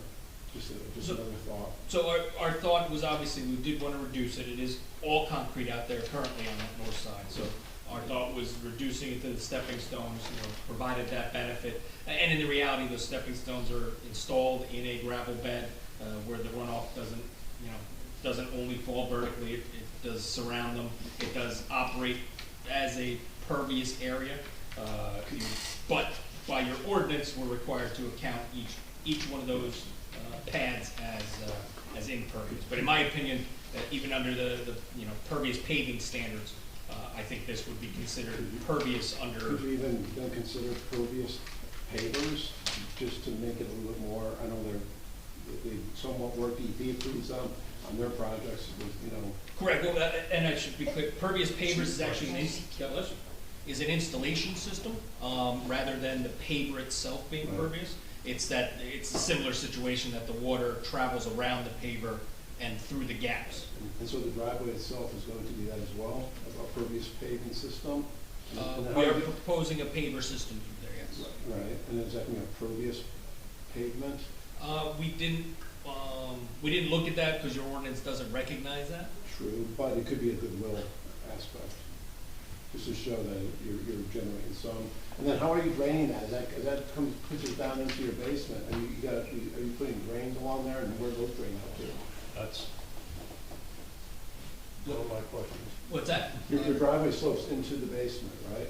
Correct. So how are you going to collect that stormwater off the street, draining down off the driveway from the right of way? So that typically there's a sump pit that collects that runoff as well, would pump that to the drainage system, which we've identified. We will identify that on our plan as well, and where that connection gets made to the drainage system. But if we did sand joint system for the pavers for the driveway, that would obviously reduce that somewhat. What are you gonna do? I'm looking for a nod.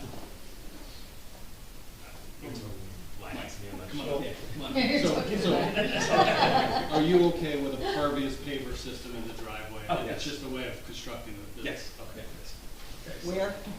So yes, we agree to a pervious paver system for the driveway. And a water collection, mechanical water collection. through the And trench. mechanical water Through the- collection. Through the trench Correct. drain, that's gonna pump up to the sump system. Correct. I just like to have specific, when I talk about it. Understood. Something big. It, Any other it questions? avoids a phone call of me and Jerry Right. later. No, just correct, just clears it up. Any other questions on the board? I think I should have asked this question before, but, Please.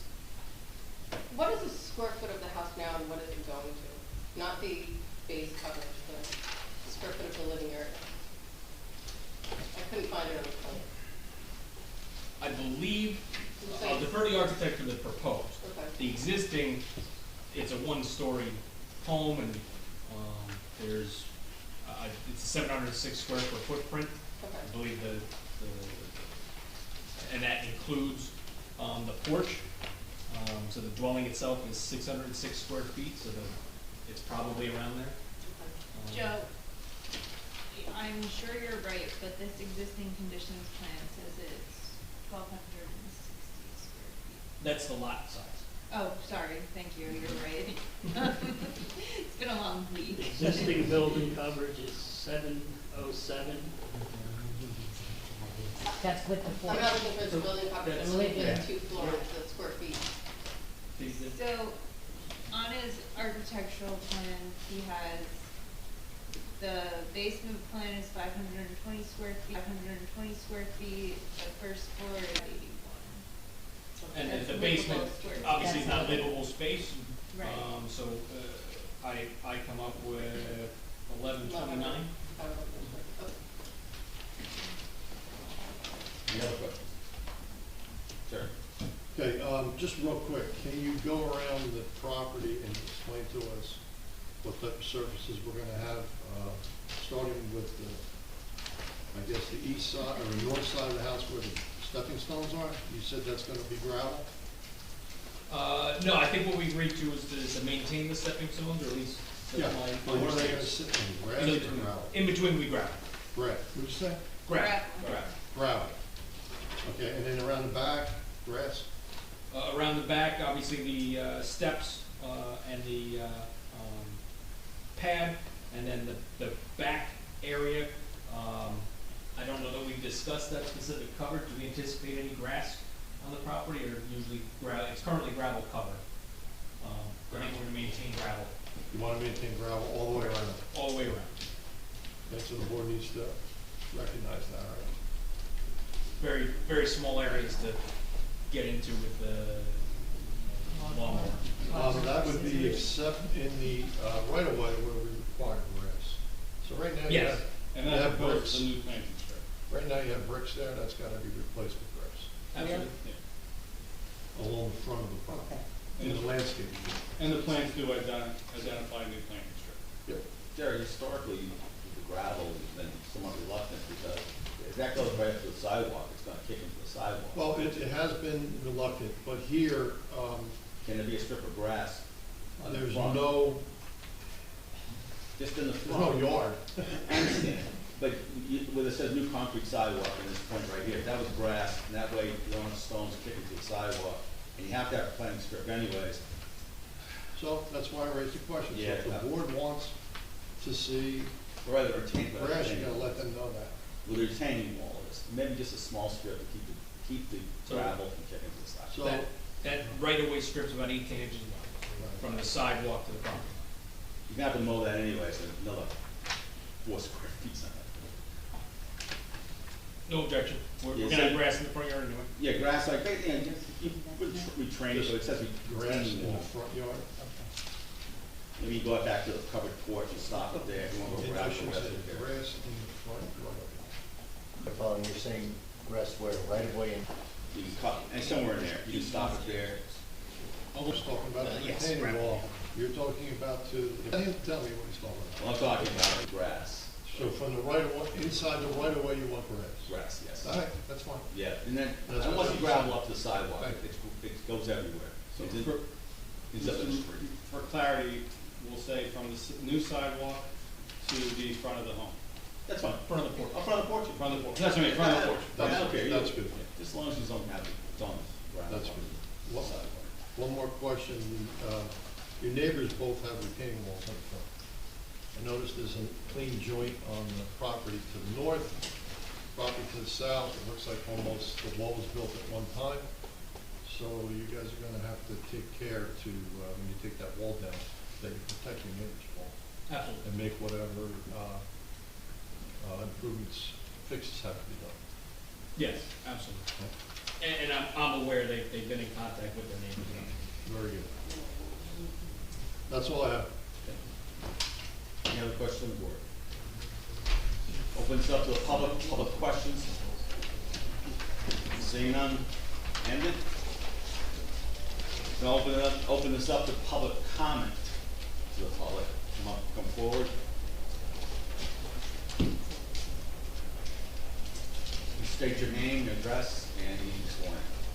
Paul Alonso, 121 North Avenue. Sorry, what's your full name, sir? Paul De Alonso, A-L-O-N-C-O. Alonso, raise your right hand. You swear to tell the truth, the whole truth, and nothing but the truth, so help you God. Thank you, sir. Please. I'd like to say just to let these guys get this where you want it to be. They're great neighbors. Just a joy to have in our neighborhood. It's our street and a couple of streets up and down Newark Avenue is a melting pot, the original melting pot in this town. And they're another asset to this conglomerate of Newark in here since '59. My father bought the properties and been here living, I went to college and working as a teacher up north until that commute finally got to me. I got married.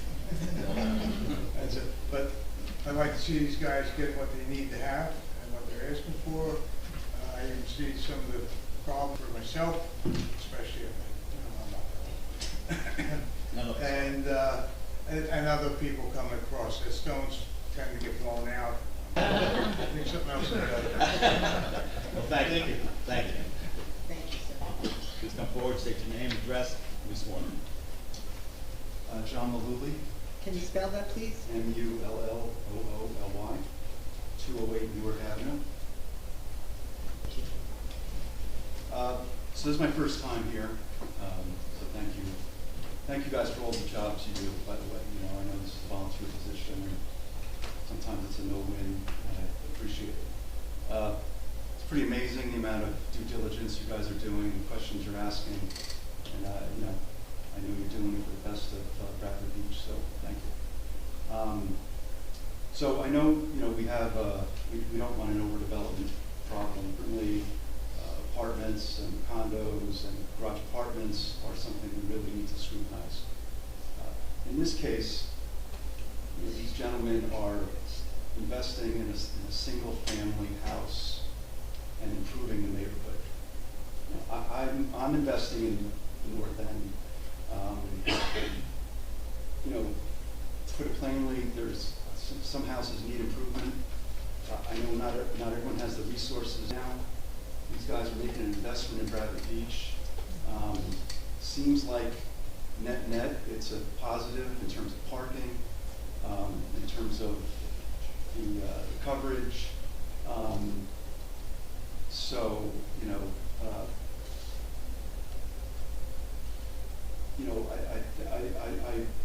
I came here tonight trying to ask, I live in the North End. We have a zoning approval to do some remodeling. I'm trying to decide whether I want to invest in Bradley Beach. I want to see the houses around me also, porches, you know, front porch tables, which I think would be, you know, beneficial to the town, would be an improvement.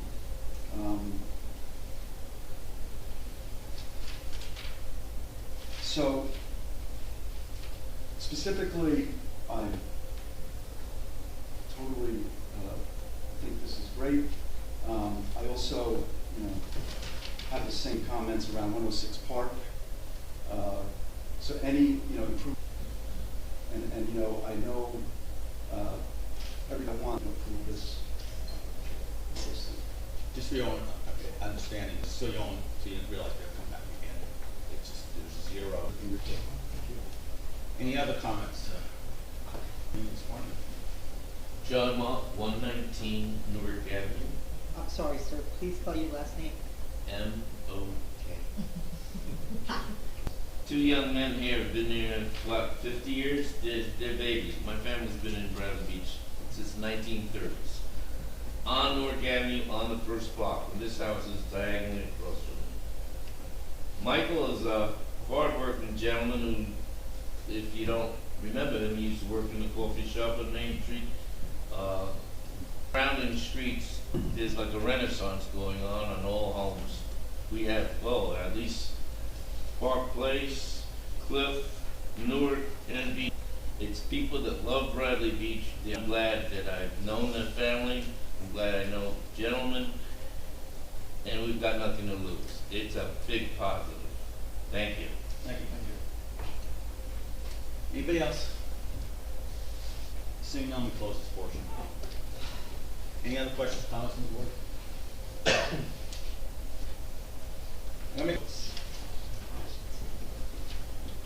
With the change, going with the change on from 29 feet to the decorative over the what do we call it? Not a platform, it's a bulkhead. Thank you. The bulkhead will be open to the air. There will be no covering roof. The drainage and such will be dealt with by the architect. Variances are, in a sense, the trade-off acts slightly. 6 foot rear parking spaces on the street. I appreciate the house being centered on the lot, 3 and 3, and you're right, fire code issues. It's just overall, it's as we talked about. Eventually, these homes, one by one, are going to fall, and other projects are going to step in. And this is a deck work, and what we had some issues with the pullback of the rear pavers. Location to be determined from the pop-ups for the garage, from the trench drain. You agreed to pervious pavers, a paver system of sorts. Did we agree to that on the sides, or are we just saying what we have is what you have and we're calling it pervious as the water wraps around into the ground? I think in abundance of caution, we'll still call those the paver pads impervious. Okay. Let's keep my that. testimony is they act as a pervious paver. Okay. What else? I think I'm forgetting something. I took careful notes. Well, what- 2 areas. No, we're not, that's something we can't do. Well, no, it's a building issue, but I have all the other things kind of listed in my letter, so if they would agree to everything in my letter, we'll break up. Okay. Dennis, one thing, I'm gonna make a suggestion. Please. Go play iron. I think if I could, I'm sorry, Jeff, if you could just leave that as it is now that it's open. If they want to make a change, they can submit it to the building. We can look at it. If it needs a variance, they're gonna have to come back to it. I think any operable shed roof there that also allows for the proper air is going to be less than 5 and 12. I don't have an expertise in that, so I'll leave that alone. Also, the perforated pipe system running down the property side, but also terminating into a solid pipe as it crosses into the right of way, to the pop-up emitters. And everything in Jerry's letter that was stated, and you agreed to all his points, his requests.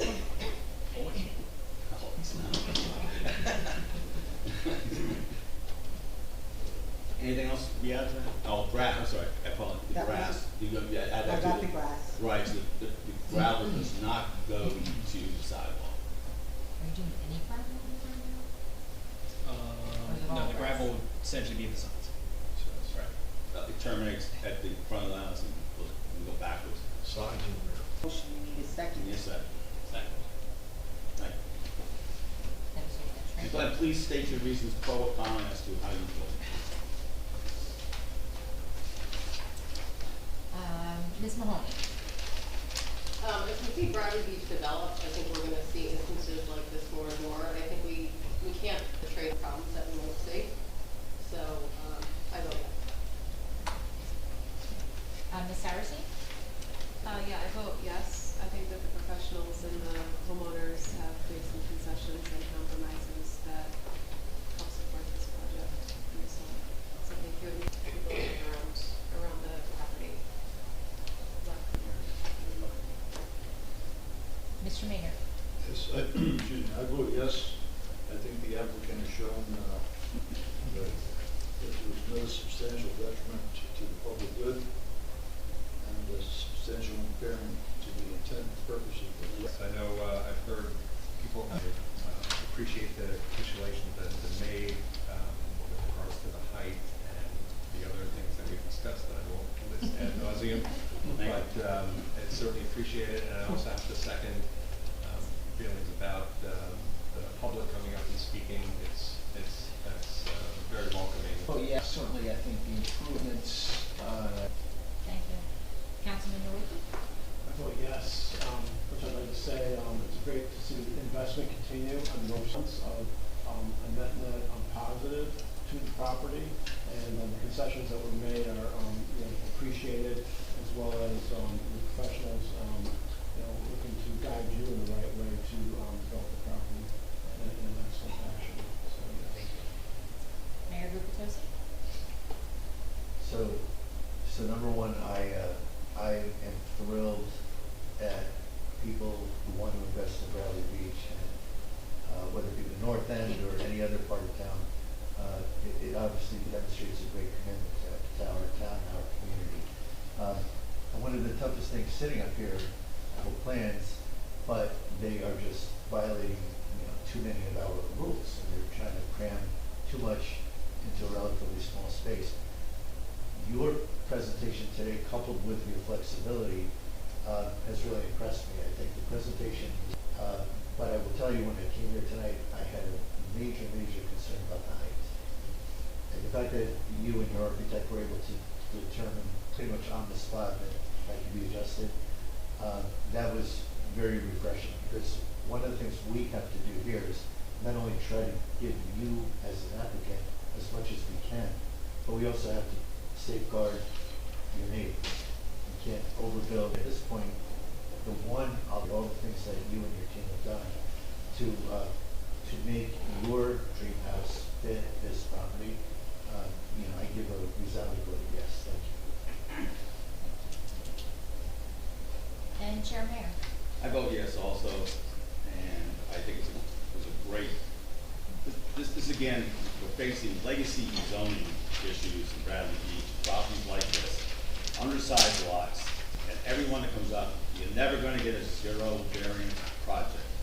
You need to be flexible and work with clients, and the clients who work with us, and did a great job. Mr. Moss, as always, great plans. We're gonna take a 5-minute recess. You have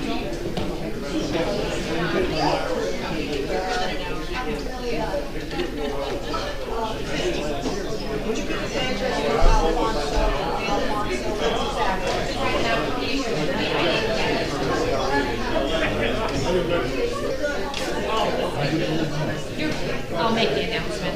Good night, Bob. Thanks for coming. Thank you.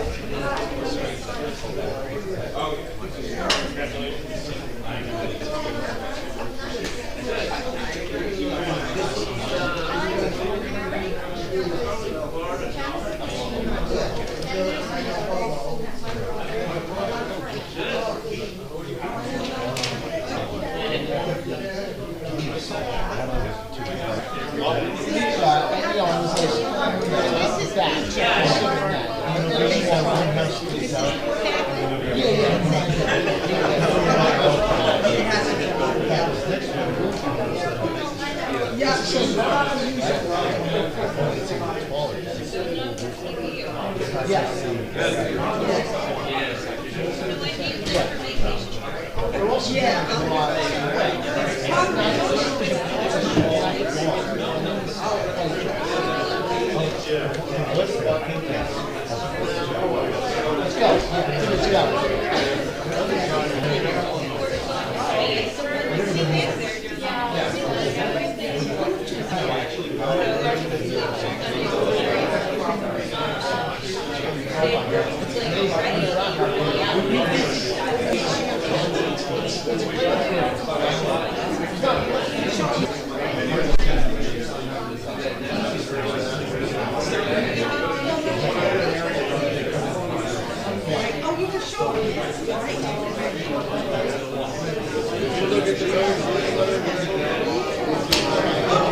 This yours or mine? That's yours.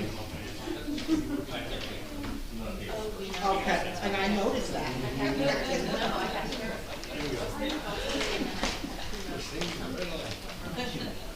They are, they really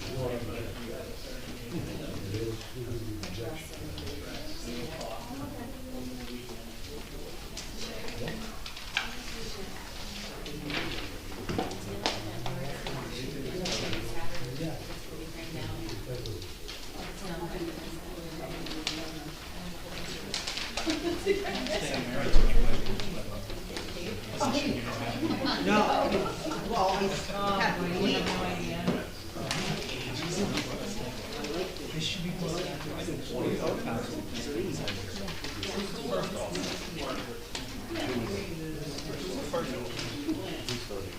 Everybody is equal boxed on.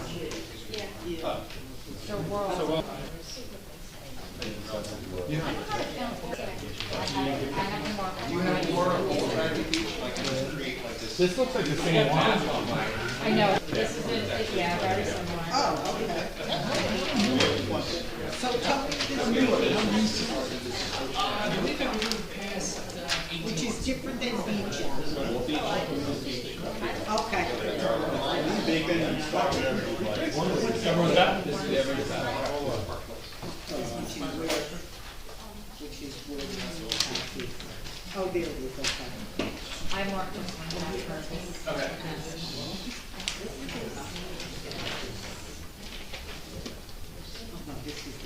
Okay, I'm just gonna take a quick roll call. Yeah, we make a brief statement on this domain. Chair Mayor? Here. Mr. Wishbro? Here. And he has left the building. Councilman Noe? Here. Ms. Saracen? Here. Here. And Mr. Furter? Here. Thank you. Did we mark this A1? Yeah. So the need property is 106.6. Similar to the last application, this is a property that's undersized in the north end. And it's actually a irregularly shaped lot, unlike the last application, in that it skews not perpendicular to the street on one sideline, deeper than their original property that they owned.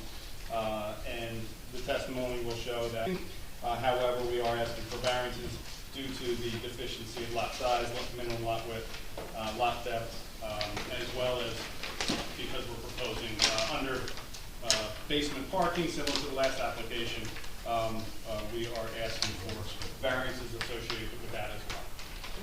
This evening I will have Mr. Kashuba, Mr. here as well.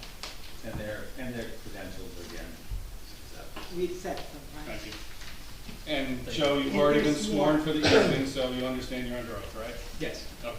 So Joe, let's start with you, because obviously we've got some variances associated with this. If you could just compare the existing conditions with what's being proposed. Certainly. So we do have some uniqueness to this lot, as it's identified. It's an interior, undersized lot on the north side of Park Place in the RB zone. It's undersized, and it's 1,903 square feet. And to be clear, that's the lot area of the combination of lots 26 and 27. Piece of property to the west of which is lot 27, as condition of their property gaining some additional property. That lot's about 5 feet wide at the front, about 8 feet wide at the rear. So they were able to add that to the property to try and increase the size. It also has the uniqueness of that masonry garage. Prior to, or current day, before consolidation, that garage is actually on 3 different people's properties. So 3 different property owners, all in charge of one garage. So another uniqueness here. In addition, there's an existing shed and shower at the rear of the property that is being removed. So if you're in the backyard right now, it's all structure is what you see in the backyard, all of that being removed. You can move on. Thank you. 5 feet wide at the front. The line is not perpendicular to the street. It is 76.73 feet deep on the easterly side, 100 feet deep on the westerly side. These are all existing conditions, not exacerbated by the application. In fact, as I indicated, we tried to increase the property size, not tried to, we did increase the property size by purchasing additional land. It does have an existing 1.5-story dwelling on it that has some pre-existing nonconformities. So we're non-conforming in area, width, and depth. The building coverage currently is 51.7%, where 35% is permitted, and the impervious coverage is 64%, where 60% is permitted. Lastly, although we do have a garage, we have no means to get to it. So although I think available parking on the property, and I think one of the other most important aspects of this application, we have a front porch setback of 4 feet, where the average is 4.99, but most importantly, the easterly side setback right now is 6 inches. That's a substantial concern from a fire perspective. and a pre-existing condition. In addition, prior to purchasing the additional land, the westerly setback was 1.2 feet. So substantially non-conforming inside setbacks of the existing structure that's going to be eliminated. And we're proposing a 3-foot setback and at portions under a 3-foot setback, I'll get to that in just a moment, where the prorated setback allowed is 19.1. Highlight, looking to replace it. What we're proposing is a 2-story dwelling, and there are many 2-story dwellings in the area. Looking at the aerial exhibit that was submitted, identify the property in yellow again. So the properties at 106 and 104 Park Place are very similar in nature, smaller 1.5-story dwellings. Many of the other homes in the area are all 2.5-story dwellings. The area is really in a transition. Immediately across the street is a 2.5-story dwelling. The property immediately to the west has 2 dwellings on it. The front home is a 2.5-story dwelling. The rear home is a smaller home set back off the roadway. And you can see from the yellow line just the substantially undersized side setback on the east side on that area.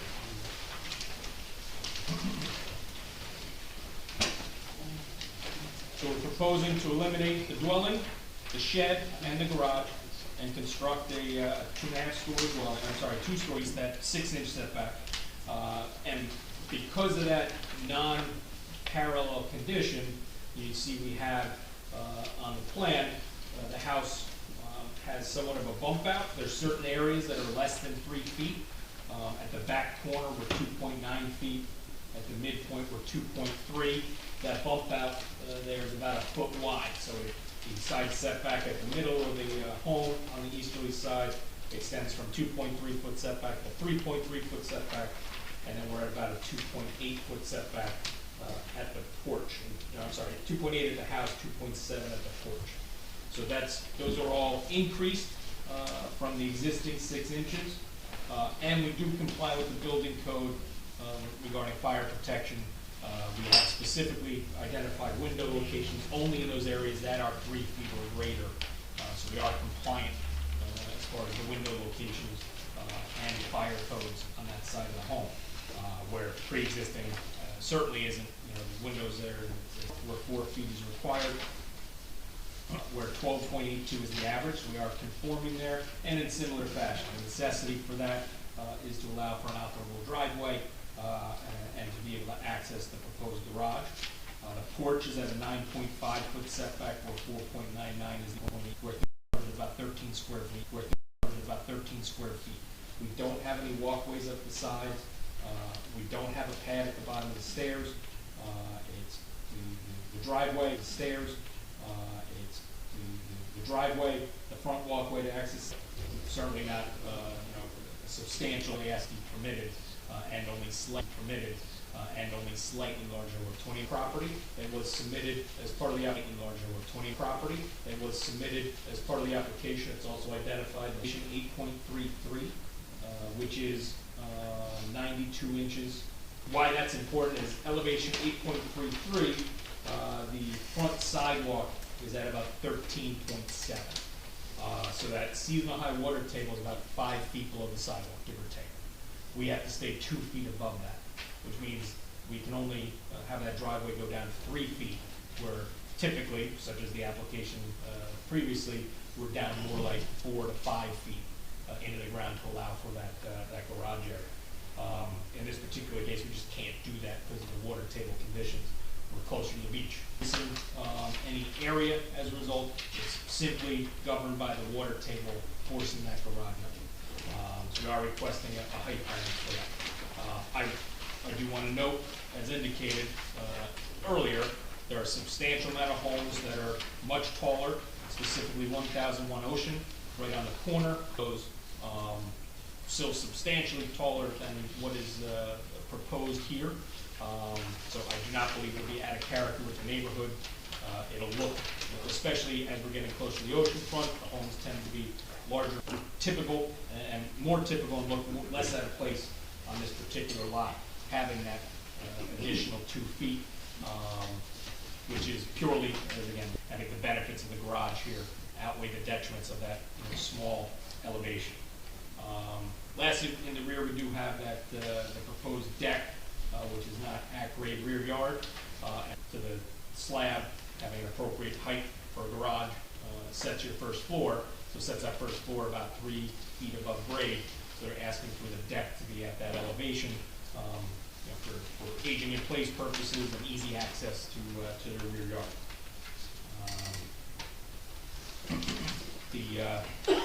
Joe, under the ordinance, an elevated deck is allowed, Correct. right? What's, you know, what that is? I believe the maximum height, if I'm not mistaken, is 3 feet. And we're slightly above that. Defer to Jerry. That sounds rich. Right.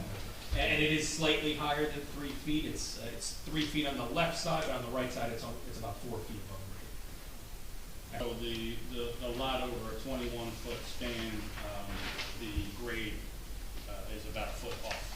Correct. There's about a foot of grade change, about 10 inches of grade change from, it does, that the proposed driveway grade is lower than the rear, and we're elevating the finished floor. So in order to, this sets where that rear deck needs to be.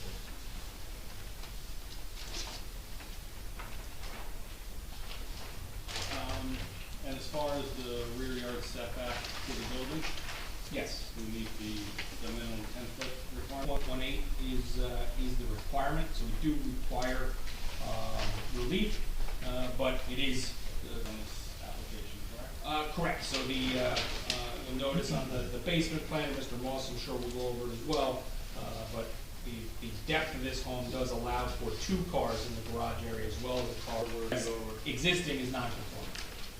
And over the document height? Certainly. Yes. And as far as the general comments, and as far as the proposed driveway, We have addressed the drainage in similar fashion to the previous application. I'll address it here. We will amend the proposed drainage system in accordance with the comments raised in forward of the home, and we'll have solid pipe adjacent to the dwelling. We will extend our overflows, our pop-ups, our yard drain to the curb line. We will have only solid pipe within the right-of-way. We will identify the sump pump locations. We anticipate a sump pump for the system on the site. I think that was all the drainage related items. right, and we have, there was obviously some questions in the prior application regarding grass in the strip between the sidewalk and the curb. Correct. We will comply with the requirements to provide grass. In particular area, I don't know that there's a strip. I think it's all. And the driveway, equal width and driveway width conforms to the ordinance? It all conforms, yeah, 12-foot wide driveway. We did not, currently there's portions of gravel. We did not specifically discuss the material, but typically in this area we would expect gravel along the sides and rear of the home. And we would do a grass strip at least in the front on either side of the proposed home? Correct. Up to the porch? Up to the porch. Between the sidewalk and the porch? Correct. And to make the grading work on this particular property, because the property to the west is a little bit lower, we do show a short landscape wall along that side. It's probably more of a curve, maybe about 8 inches tall, just to allow for proper grading on the western side. And what about the rear of what's existing lot 27? What would you Specific material we want across the property line, but I think there needs to be agreement because the garage is on multiple people's property. And whatever that material is, it would be a pervious material? Yes, we're not proposing any impervious. I don't have any other questions at this. Does everybody, how do you all agree to take down a building that exists on 3 different properties? I will defer to the attorney. So I can answer that. So it's actually 2 properties. It used to be 3. Okay. But now that Because you Mark combine bought the it, 2. it's Right. only 2. Mhm. I have had conversations with the attorney for that other property that is actually on Ocean Avenue, and they have, a third, but yeah. A third. He couldn't buy more Of the garage? of Other the than property. Well, that neighbor has And it would be before CO. so, I don't think we can comply with it by resolution compliance. Because but if you well, don't, I- if you don't. I wait a think minute, when they hold come on, in for excuse me. demolition, Yeah, that's when they would do that. So we can't get a permit without resolution compliance. okay, so when you say demolition, you mean of their home? Correct. So could you do the garage at that time? At that time, we could do it, yeah. Okay, so you're not talking about waiting until CO to do this? No, but it would have to. To be clear, for process. So you gotta knock down the front first to get to the back. Okay, Unless you can do so- it manually, and that's So gonna be a then the cost. condition would be that it must be on the demolition permit and required to be done at that time? Not two separate permits, do they need two separate permits? Separate building, you Two, should. Okay. two separate buildings on multiple properties, I think that garage probably needs its own separate demo permit. Simultaneously. Probably But we submitted can- by both we can parties. apply for them And your simultaneously. consenting owner must consent to the building permit, I Sure. mean demo permit or whatever Sure. needs to occur. Yes. And you need to address your liabilities and indemnify the town. We may need to have an agreement on that specifically, I don't know, I don't think so. Well, if they submit and sign off on the permit together as the owners, Yeah. that's the town's consent. Well, I would propose a condition in there that the attorney works with the board attorney to get that done legally and with indemnification of the town. It may require, sometimes we do developer agreements, we don't need a full developer agreement, but we need some kind of indemnity, I think. I wanna think it through, and I'm not gonna worry about it right now. I wouldn't agree with that. If an applicant of a single-family home makes a Right. demolition permit submission and gets approved by the construction official, Yeah. they've satisfied the township's concerns. In this situation, that was building is gonna have to be submitted by both owners. Okay, I And that understand. covers the township. I don't wanna belabor the point Yeah. you and I can talk about it next Yeah. week and figure out the language. I'm just saying to the board members, if necessary language, The lawyers. yeah, not now. You'll work with me, right, Jack? Oh, yeah. I just, next week.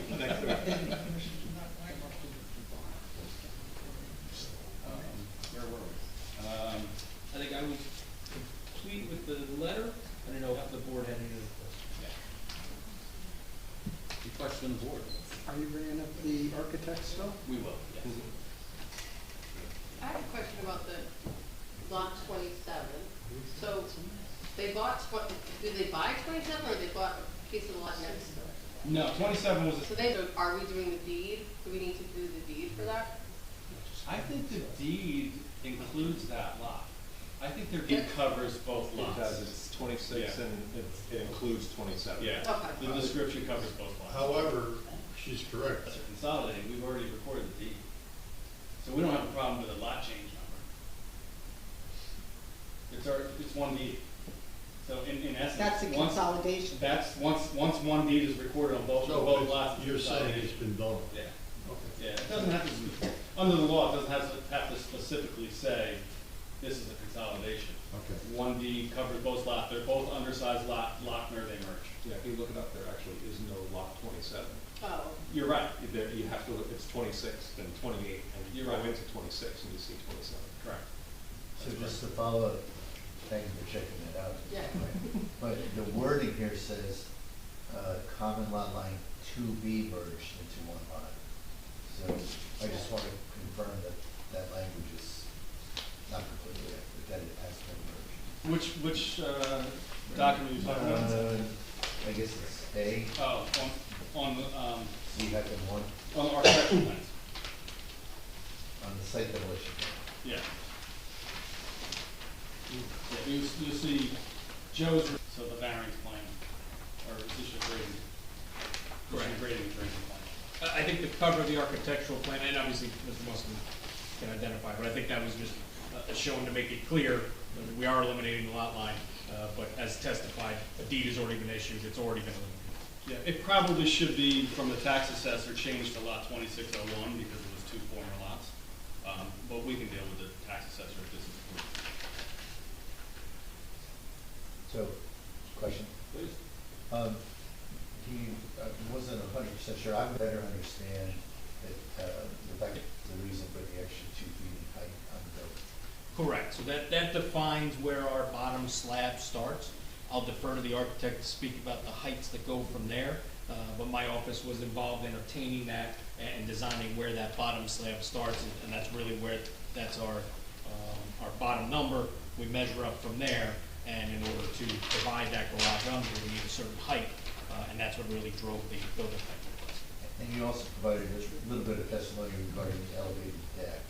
Yes. And my question, Garage is at elevation 10.83, which puts typical deck height, but given the grades on the property, we are slightly off, specifically with a deck at 19.5, the grade at the back right corner is 15.5. I suppose we could put a little landscape wall and raise the grade by a foot. Could you have a on-grade deck? Could you step down to a deck? I mean, technically, yes, we absolutely could do a patio or an on-grade deck. The applicant saw fit to request this deck. They are retiring here, aging in place.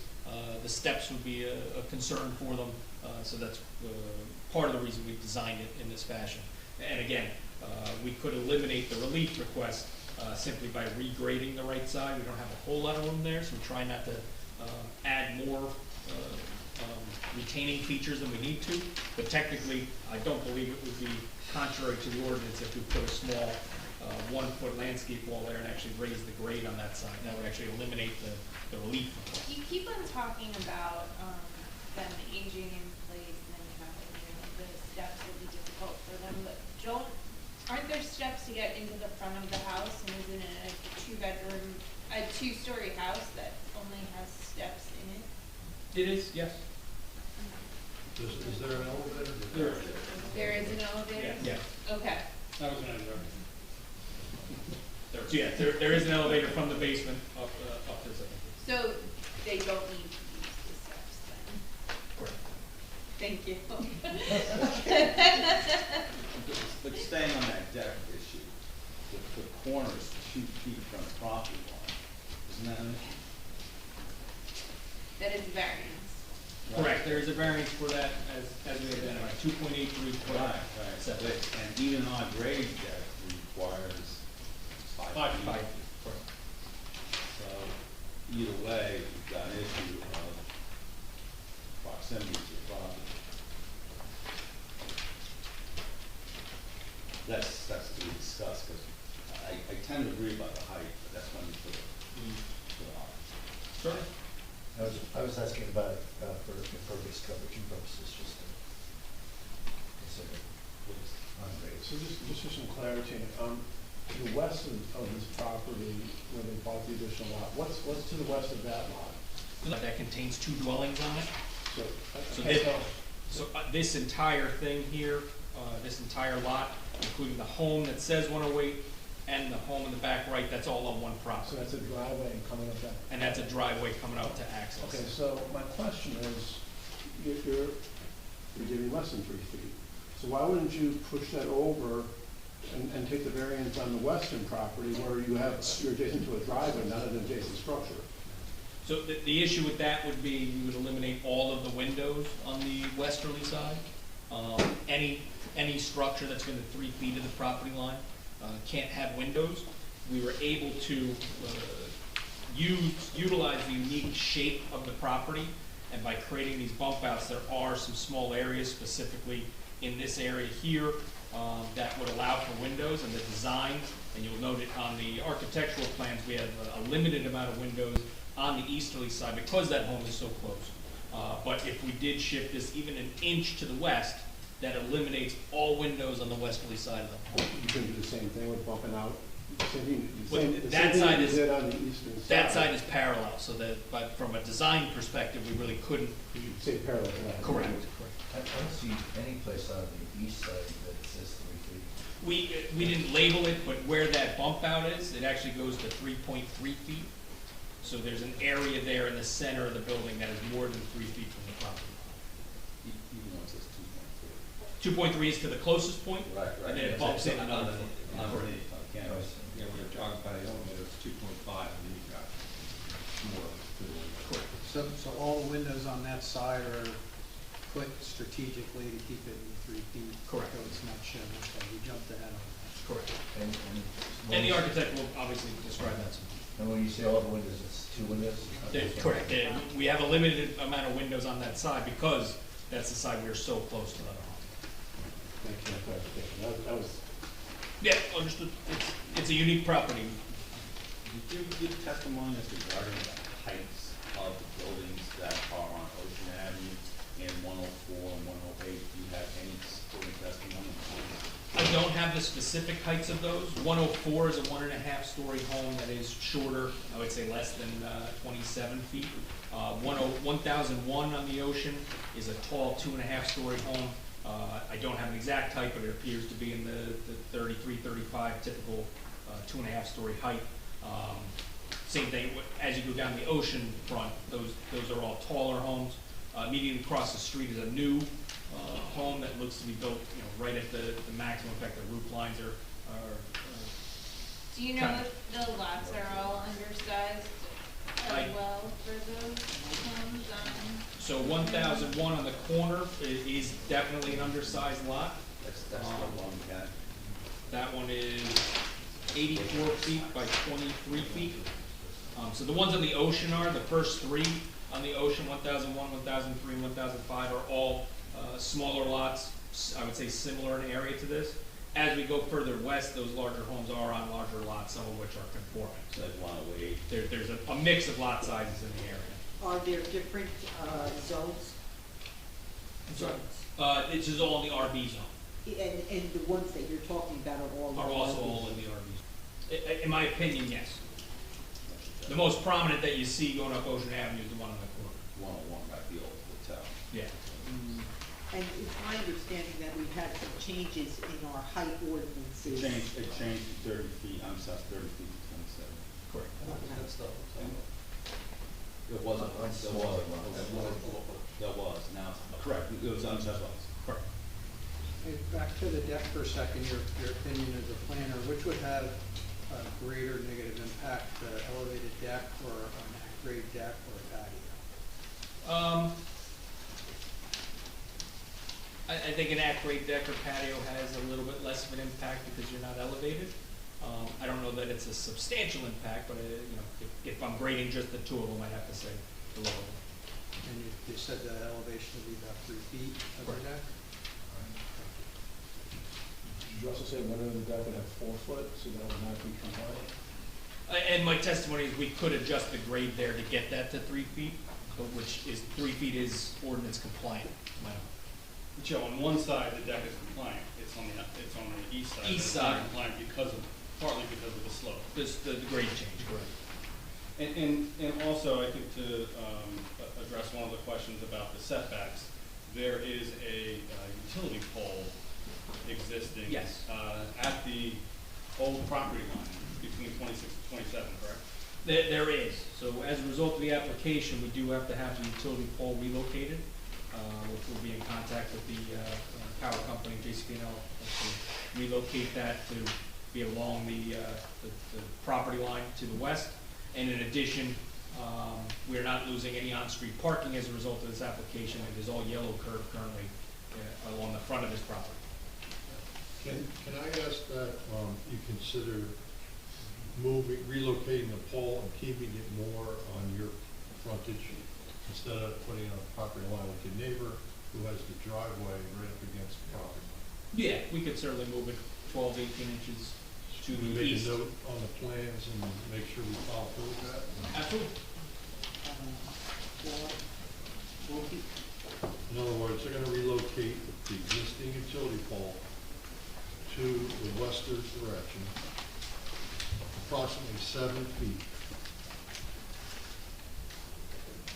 And keep it within the frontage of the property, within the property line. They're bringing it forward. No, they're bringing it Toward the forward. street. No, they're just 7 feet. sliding We're it moving it over. to the side.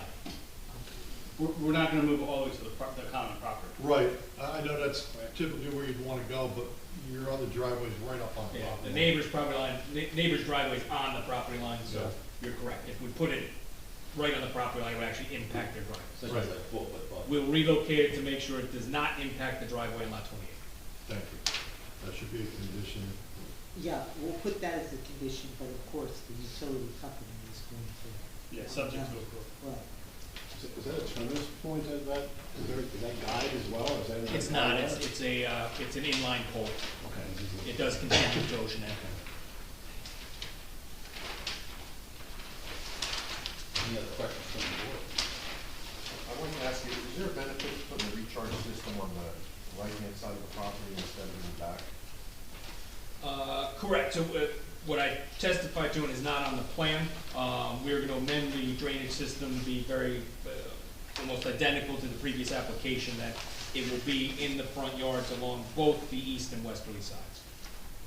So it's not along, the piping along the sides of the home will be solid pipe that just captures the runoff from the roof drain, or roof leaders, and brings it to the front.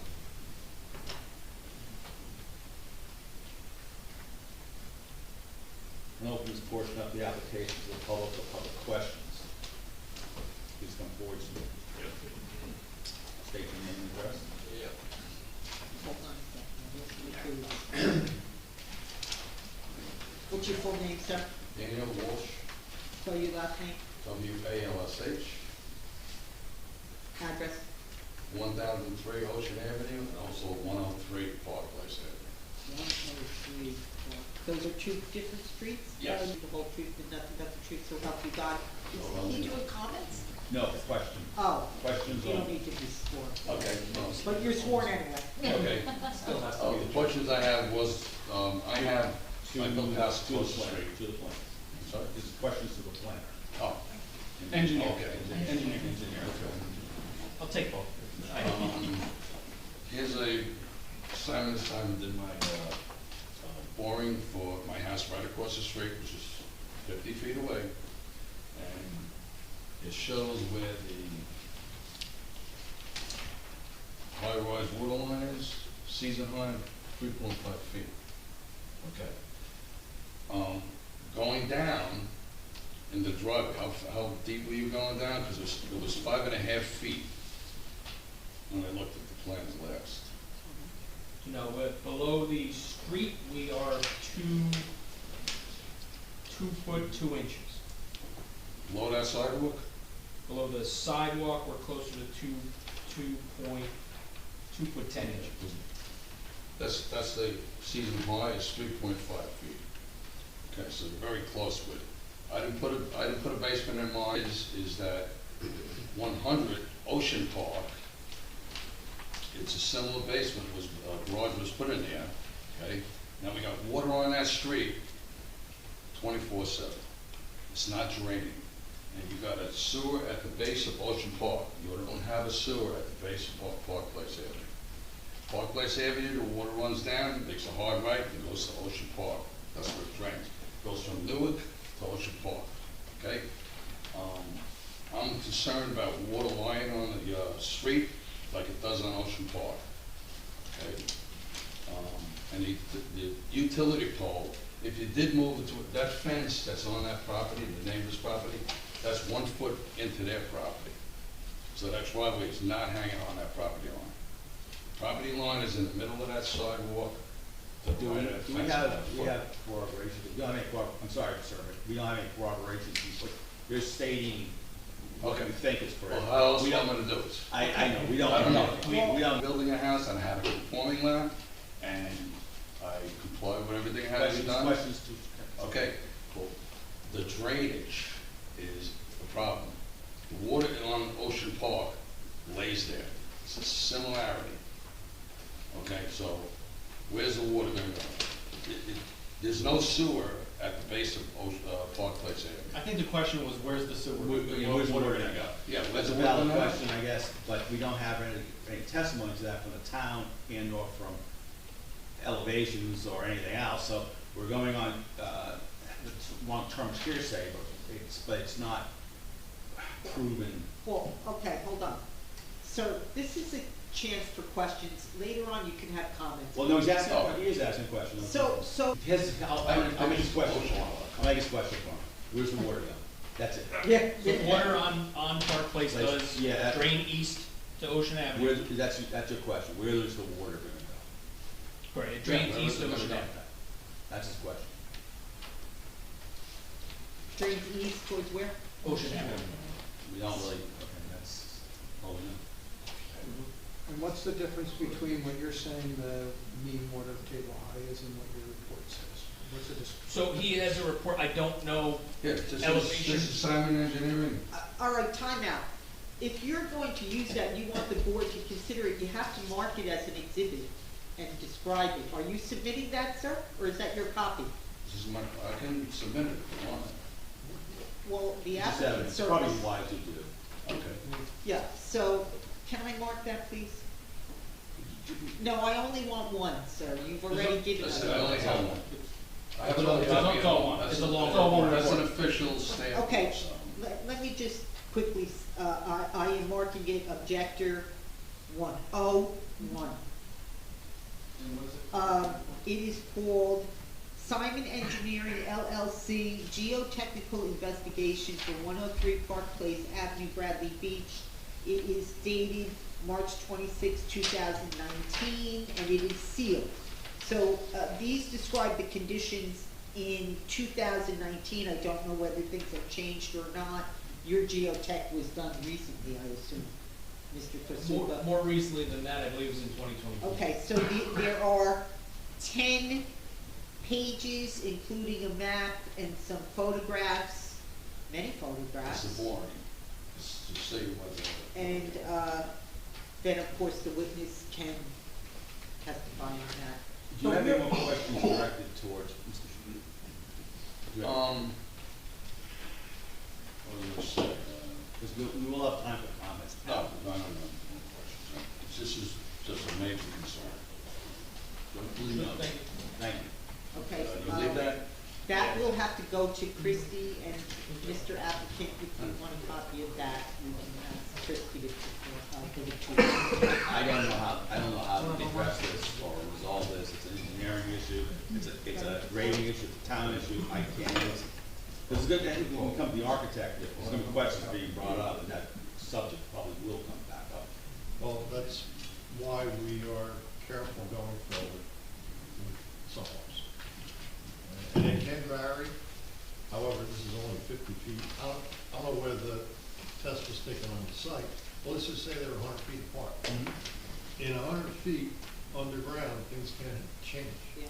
Correct. Okay? Not drastically, but they can change. We have a sandy substrate here, so it's gonna drain down and it's gonna wick up.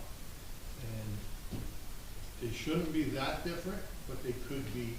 But he has testimonies saying for this applicant where it is. That's right, and that's what they've designed on, based on their on-site test. Yes, we did a soil boring on our property. Right. However, it would be good to look at the other one. I don't know how to reconcile that. That's. We don't resolve anything, because when they go dig, when they dig down, if they hit groundwater, they're gonna have to make some adjustments. Any other questions from the public? Jerry, I have a question, more about sump pumps in general, but my understanding is, and this was part of the prior applicant as well, but I'll ask you now, we don't want sump pumps pumping into our sewers. No, they're not going into the sewage. They're going into the proposed on-site drywall system. But in this case, it's not a well, but a pop-up emitter that if the trench system gets overflown, it'll pop up and let the water go out into the gutter. Into the, but not the sewer. Not the sanitary sewer. Okay. That's not allowed. And it goes to the street. Right. And then that's the concern, I believe, of the person who came up with the question. Seeing no other questions, close that. Thank you. Yeah.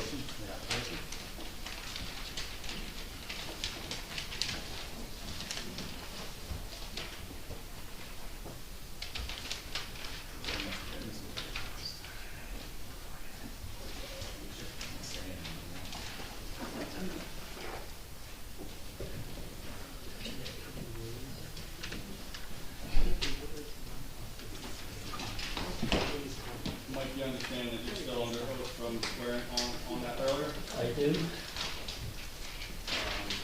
And you've been accepted as Michael Moss. Mr. Beekman, in the essence of time, you may want to get right to the elephant. We are. Let's get to the elephant. And I can tell you, Mr. Mayor, or Mr. Chair, the reason why I had Joe come first is I wanted to give Mike a little time to look at some calculations. So. I'll salt it. So, Mike, let's talk about, I mean, the situation of the property. That's okay. The situation of the property is there's a narrow lot. Yes. Correct? Yep. You are proposing a roof height of 29 feet or 27 feet is proposed. Yes. Can you explain your reasons why you are proposing that roof height as opposed to compliant?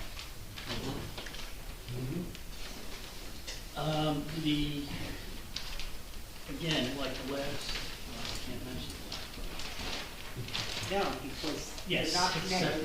separate. The garage slab is based on the slope, the garage slab elevation proposed is based on the minimum slope for the parking in the driveway. And I had to keep this one, because of mobility issues with the client here. I wanted to keep the slope of the driveway as minimal as I could.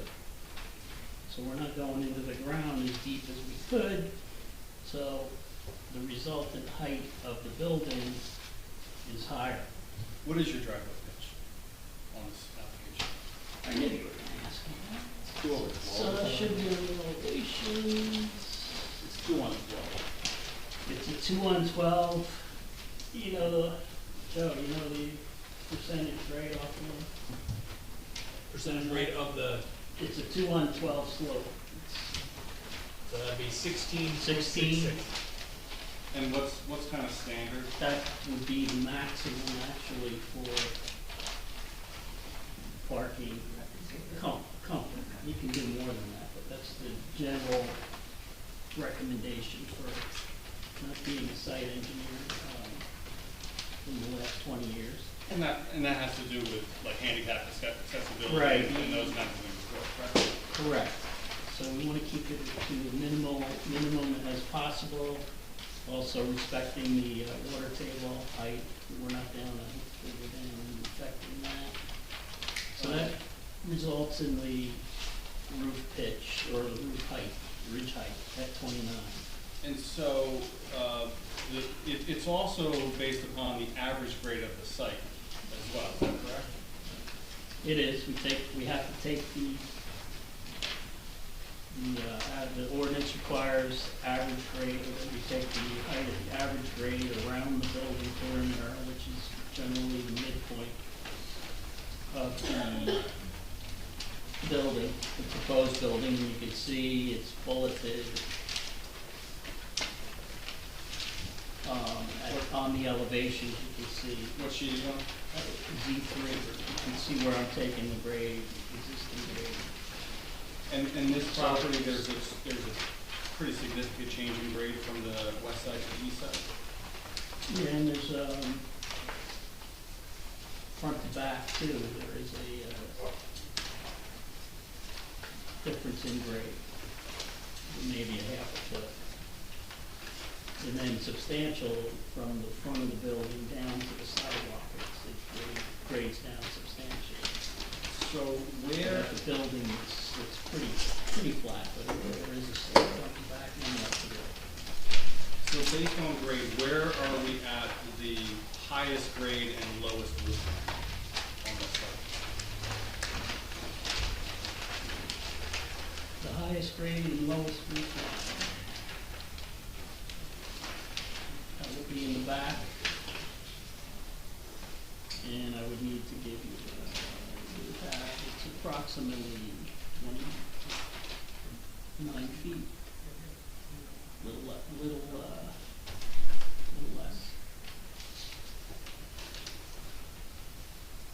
So as far as the design, can you explain why you're asking for the team is asking for a height variance? Because of the fact that we have to set the slab where we do, and the two-story house with ceiling heights, very minimal. I use the minimal structural floor joists that I can. I usually go to 8 inches on these lots because instead of the normal 10 or 12, because we're dealing with inches here. So structurally, I'm trying to cut out inches to get to that 27 goal. But with the roof pitch, again, aesthetically, the roof pitch of 8 on 12 takes us up to 29 with the requested variance. And what are the proposed heights of each floor? Proposed height on the first floor is 8'8". Because of the portion and the comfort in that space, that open floor plan, you want a higher ceiling than 8 feet if you can get it. So we didn't take it to 9 because of the heights, the height limit. I did the 8'8", 8-foot second or 8-inch second floor structure, and then typical 8-foot second floor ceiling height. And then the roof pitch takes us to where we're at. And what is the roof pitch? 8 on 12. And in your opinion, as an architect, seaside structures, what's your opinion as to an appropriate roof pitch? 8 on 12 is usually my minimum. Fits with the architectural look of the town. I don't like the flatter roof pitches aesthetically. I'm just not architecturally, design-wise, I think the flat roof pitch is not an attractive thing at all. Is there anywhere we can remove some of the bulkiness of the gables where the mechanical platforms are? Where the mechanical platforms are, the gables. Which ones, there are 4 gables on Z3. Which ones have mechanical? Proposed right side and the proposed west side elevations have the gables with the mechanical platform. The west side has the mechanical condensers under a dormer with a decorative bracket up there to make it look as attractive as possible, and then decorative railing at the edge of the platform. That roof pitch looks like it's 6 on 12. I didn't label it, but it looks like it's 6 on 12 to match. It's actually got to match the main roof ridge at 29. And what about the proposed east side? What's that represent? The east side gable is doing my wall sections or my building sections to get a walk-up attic stair up to the attic storage space under the roof. That gable is the minimum required to get the headroom on the walk-up stair. So you need that as your headroom, 6'4"? 6'8", 80 inches minimum required. What's the height of the attic? You didn't count about the attic. Max headroom in the attic is 6'4". label on the right side elevation on Z3. And the reason that you wouldn't do, because it's wood, not can't, a 6-on-12 for the main roof? Does that apply, break down a couple of? It's just a matter of aesthetics, it's not a professional architectural design opinion. I don't like to go that low, it can be easy. Your testimony is though, you need the height of the, building because you have the, basement garage, basically, correct?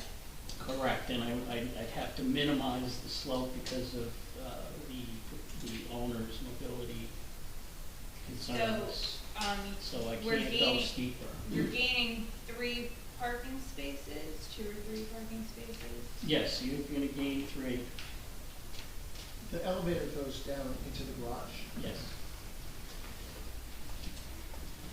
Mr. Moss, if you were to adjust the slope of the driveway, could you adjust the slope of the driveway to reduce the overall height of the house?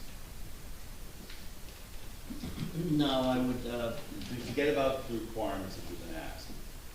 If, there's several other options to reduce the height of the house, but I wouldn't do the drive. I would keep the driveway because of the mobility issues. I understand, I'm asking what hypothetical question. If the mobility issues weren't on the table, would that, I could probably lower it another 6 inches or so to get a 2.5 on 12 like the last application. You get a 2.5 on 12 driveway. This one is a 2 on 12. so you're saying 2 inch on 12. the overall height of the house then would come down to about 28 or 27, say 27 and a half or 20. 28. 28 and a half.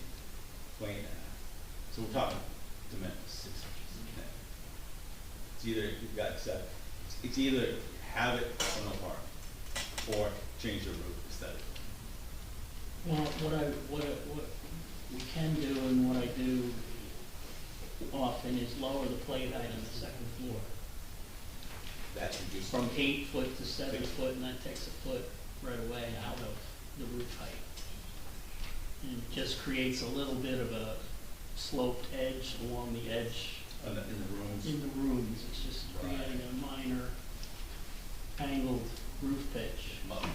And then it goes up to the 8 foot normal ceiling height. And that would be a 28-foot height as opposed to. That would reduce it to 28.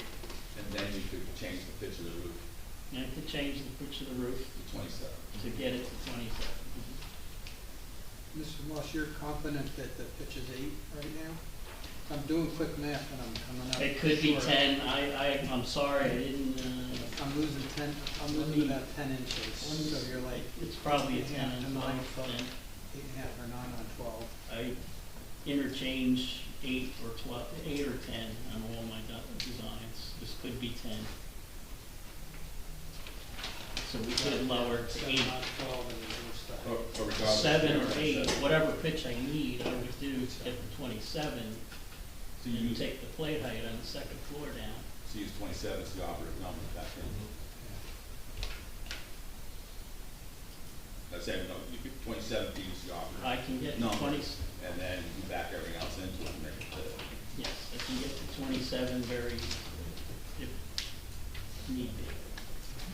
So, just going forward, knowing that this is premium to the board, in the future, can you make a better effort in the beginning to prepare the plans that way? Because every application is gonna come to this, everyone. Well, yeah, absolutely, Jerry. Appreciate that, thank you. But, No, I this is understand, kinda- I know what you're trying to do. the and I know it's- 27-foot height is kind of very new. I understand, but it I is know what we the have, applications have been it is what we done. have, and I know you're doing a good job with it, but, you know, you know this is coming, you know, it's like, Jerry, to your point, unfortunately, this is the 5th month into this new year after the ordinance was passed. And this is on the same night, we get 2 test cases. Well, not only 2 test test cases, cases. but they're 2 test cases with the proposed off-street parking, No, which you that- haven't seen. Mr. Big, you know I'm an outlier on I see the trade-off, and I like the trade-off. 3 parking spaces down there, the other one's 2 feet, I'm an outlier, I know I would be outvoted. I've been watching diligently the zoning board meeting or land use board meeting since the ordinance was revised Yeah. to 4-foot setbacks and 27 feet on these. And I haven't seen it, any cases except these two coming up. Same night. Okay, so. That's why we wanted them kind of the same night too. So we have an agreement that the height of the building will not exceed 27 feet. Yes. Is that how I'm gonna write it, or do I need to actually describe everything they have? to No, do? we'll figure it out, it'll be. Okay, will comply, that's what it's gonna say. Will comply with 27 feet. Will the, Subject to board engineer approval. will the elevator mechanicals have any impact on that, on mechanicals on top, or the pneumatic underneath, and is there an elevator fit lower than the grade of the garage? That's a good catch, because if I lower it to 7, I lower it to the plate With the height to residential, 7. is there a pit? Yeah, That would be below garage level, that might impact the water level. it's only required to be 8 inches in a residential elevator. But I think you had said earlier that you're 5 feet above the water. But the water table is Right now, the high water table, we're 2'6" to where I wanna keep the garage slab. So we're 2.5 feet, 30 inches above our soil board, which was also taken last May 14th of 24. 1 year ago. I'm noticing that. The elevator, if I reduce the second floor plate height to 7 feet, the elevator needs 8-foot plate clearance. My roof overhang should cover, it shouldn't protrude through the roof overhang that I'm doing, as long as I got enough pitch there. But, And there'll be no elevator fit. Can you put a cupola or something like that? It could be, I need a very minor shed. But at that point, we're not above the 27 feet. We're at, No. we're at the 27 feet at the ridge. It's a design. Yeah, it's a design issue. So that's not an issue. We're at the attic floor level there. Yeah.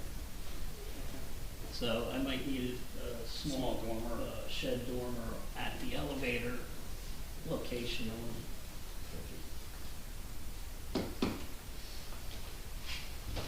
So we went through all the other site. The plans, as always, Mr. Moss, they speak for themselves. We don't care about the layout of the inside, we don't have bathrooms, it's just wasting time. The real issue was the variances, the setbacks. I guess we have to talk, there's one last thing, is the deck went up back. I was just gonna ask him about the deck. Yeah, we gotta talk about that, where it's located and such. So Mike, Can I let's- add one? let me ask the important- questions if I could. So we One can- important statement on setbacks, please. The existing structure, is 18 inches from the, adjacent structure on 104 at the rear and 28 at the front.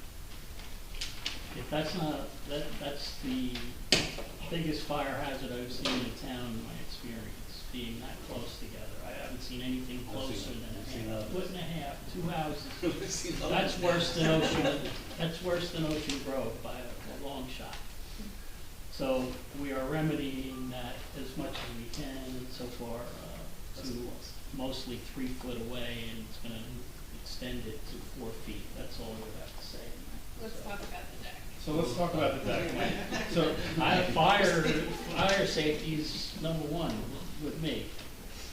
So Mike, the elevations, according to the elevation topographical survey, the elevations at the rear are higher or lower than the front? The elevations at the rear are If I'm looking at the slightly spec, higher. it's slightly lower?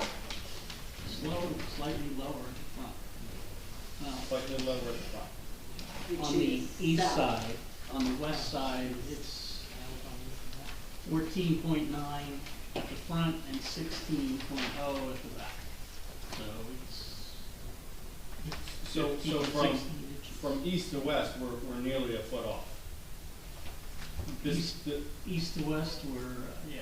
Right, and the deck on the east side conforms to the elevated deck requirements, correct? Correct. But on the west side, it doesn't. So as a result of the topography of this property, that's what's causing the variance request. That's one of the reasons for the variance request, correct? For the deck, yes. And the idea is to have an external living space where it's all one floor. Correct. Again, the mobility issues that the client requested a deck that's level with the first floor, so they don't have to deal with steps. You know, they're spending, they'll be spending quite a bit of money putting the elevator in because it's just things off. Oh, if it's approved. because I'm seeing 2'10". Yeah, you've seen 2'10" on both sides, On but I both think sides. I think the elevation is off on the east side, correct? On your plan? Because this is a lower grade. It says 2'10" on both sides. Regrading the site slightly, that would probably be the counter for that. So what Joe had suggested, What Joe- if you regrade the rear so it's level, Correct. then you're actually compliant. Correct. For height, but not for setback. No, you wouldn't be for setback, no. Yeah, you're just talking height. No. What is the dimension of that deck? I don't think it's very big. I think it's 14 by 9. 14 by 9. So we could reduce it a foot to create a bigger setback without impacting the steps and the width of the steps and. We could reduce it to 8 feet. What was shifted to the west, and the steps would exit to the back, and that way you move it over, and you get. Well, you still have a variance for the steps then, under the ordinance. Right, but the angle of the property, you pick up a little bit more there. You have that weird, Outdoor shower. there's an outdoor shower there, and then you have that And you just don't. weird area that. Mobility issues, that's on land, so how do you walk down? Just curious. You know, that's what you brought up a couple times. Where's the entrance to the shower? And, you know, I would say the other thing from a fire standpoint, you want people going to this back area that's got all these properties. If there's a fire, you want them out and getting to the front, out to the street. I mean, You're gonna go where you go on that. yeah, I mean, you're gonna go where you can, but if you're in the back of the property, that's kind of your route. That's nice. I mean, you have a 4-foot steps there, right, Mike? I believe it was 5 feet. 5 feet? Yeah.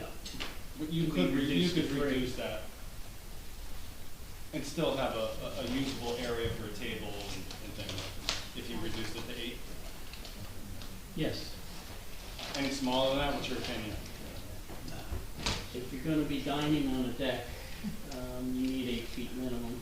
14 by 8 is now the new size of the deck. That is what we would propose. What if you drop the deck one step coming out of the house? Well, to get the 8 feet, if you dropped coming out of the house, to get to 8 feet, you need that same 10 inches. No, just drop the level of the deck one step, so that the deck would be 8 inches lower. And then you have one less step going to grade. So that- But it's not the steps going to grade, that's the issue. For the setback, Right. if you drop the step from the back of the house, then you still need a 9-foot deck to make an 8-foot usable area. So it doesn't really help you. Well, the step isn't the whole deck, the step's just. Yeah, but it's right in the middle But you can't, you need a walk-in area with a step. Whereas with a slider walking right out, you actually have more usable area on the deck with an 8 by 14 deck. Very little, though, it's only one step. But it impacts your walking around because you don't want people tripping on it. I think it's a completely different idea of doing a step there. Gotcha. Does 14 by 8 eliminate the variance? No. It just makes it. It just makes it less. And we would have no objection to reducing it to 8 foot.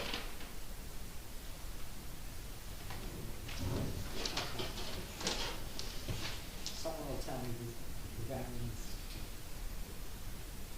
setback variance, it would be 3.83 feet. I can inset the slider 11 inches to get the step that you want, East, west, north, south. and then get the deck lower. Yeah. Jeff. North, south, or east, west. That Or would be more. That's what we're doing. Rear yard to depth. 3.83 feet to Correct. rear 15 feet. I don't know. I'll leave that blank. Yeah. That's all. No problem revising the design to inset the slider, accessing the deck, to get the step that you need to lower the deck. Okay. So we'll lower the deck another 8 inches, inset the slider, and we'll reduce the deck depth to 8 feet instead of 9 feet. Yes. That eliminates a step. And that eliminates a step on these steps. You're setting at 1 foot. So what is the proposed setback? It would be 3.83 feet. That's Okay. when reducing it by 1 foot. Or increasing the setback by 1 foot.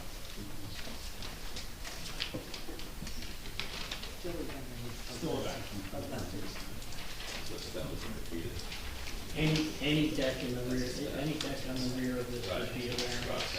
It's gotta be, can't be in the rear yard setback, so. It's an enormous setback for a deck. So I think the board needs to, well, we need to ask questions of Mr. Moss and any interior planning testimony. Yep.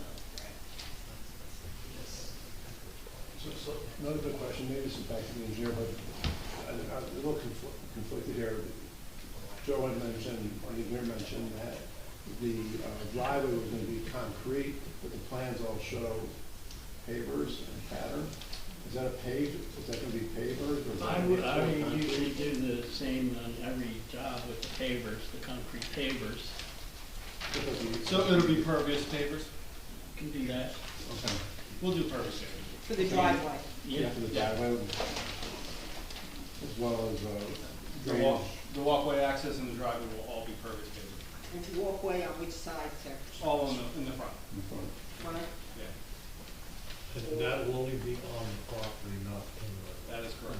It'll be concrete to the right of way. Thank you.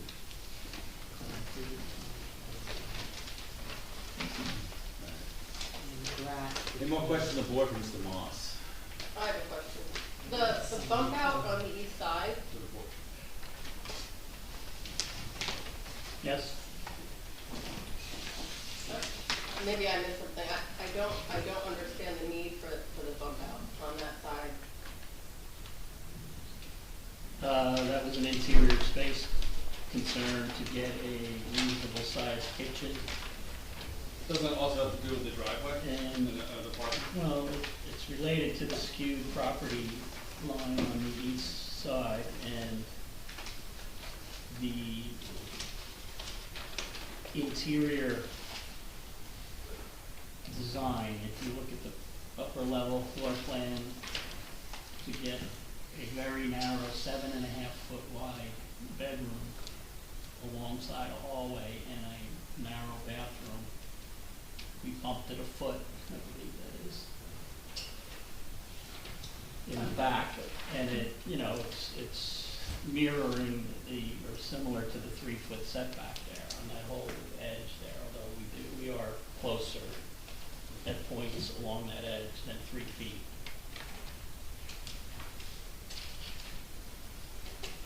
And then the kitchen on the first floor is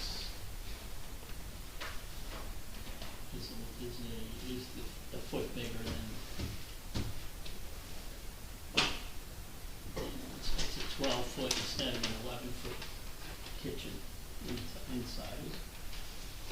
There's mostly interior space considerations there, upper floor and lower floor. It also looks like if you have the elevator in foot, it would be harder in the garage to get. Yeah, you're back 8 foot 7 feet from the garage. Yeah, if I move the elevator, in order to get the 3 parking spaces, has to remain at that point. So proper width of a third parking space there. And then she said foot width, 6 or 7 inches, right? Well, if they got rid of the whole job, and they moved, because it's a foot job, you know. I was thinking, I was going from the setback. It is 1 foot, it's labeled on the foundation. Yeah, I see it on the foundation, it says Next to 1 the foot. If you took the setback from 2.5 to 3, it would be 7 inches. Oh, yeah, if we had a smaller job, Right. yeah. And then I just don't know what, you know, because now it's 9'7" to get the car through to the back. And now that becomes 9'1" or 8'7", depending on how much you move it in, and that's, what's a garage door? 8 foot wide minimum. Right. You have to open doors, so Right. that's why you need a. Right, so you, wide. Something like this wide. You would have room for the car. Reduce interior space. because it looks like they have a little two-seater convertible. With the general lid, you can get out the windows. I haven't changed my car thing We're gonna open up this portion of the 1980s application for to the the public. Alfa Questions for Mr. Romeo. Moss? Any questions for Mr. Moss from the public? Seeing none, we close it. Mr. Beckman? I just had Joe come back and provide his planning testimony Oh, I quick if the couldn't board. get that. if the board Let's would do go. that. It'll be the same spiel. It's gonna be very, it's gonna be very This is succinct. the last one. He's gonna take the Reader's Digest for it. Rich news, thank you. Thank you. So, Joe, obviously you heard the testimony this evening. I did. The changes that were made, and if you can just go over your planning testimony. Certainly, so I think the variances being requested can be granted under both the C1 and C2 criteria. I think there's certainly a hardship due to the exceptional narrowness, shallowness, and shape of the property. The lot is 38% of the lot size permitted in the zone. Very narrow and uniquely shaped with a higher water table, creating a number of reasons to justify the variances under the hardship. In addition, I believe the variances can be granted under the C2 criteria, the better planning criteria. I believe the application promotes the purposes of zoning. Purpose A, promotion of the general welfare, provides sufficient space, appropriate locations for a variety of uses. Purpose G, purpose E, promote establishment of appropriate population density. And purpose I, promotion of desirable visual environment. Again, the applicant. A, G, E, and I. Correct. The applicant purchased additional land, trying to rectify size, and in addition, has designed the home to increase the side yard setback, provide an appropriate front yard setback, has made a number of concessions here to decrease the impact at the rear yard setback. So I believe for a variety of reasons, the variance is being requested, including the coverages, can be granted under the C2 criteria. I believe the building coverages are also justified, not only the lot size, but trying to build commensurate dwellings with the surrounding neighborhood. I don't believe there's a substantial detriment to the public good as a result of the application, nor do I believe there's a substantial detriment to the zone plan or the zoning ordinance. Short. That was good. Any questions from the board? Testimony. Open this portion up to the public for questions.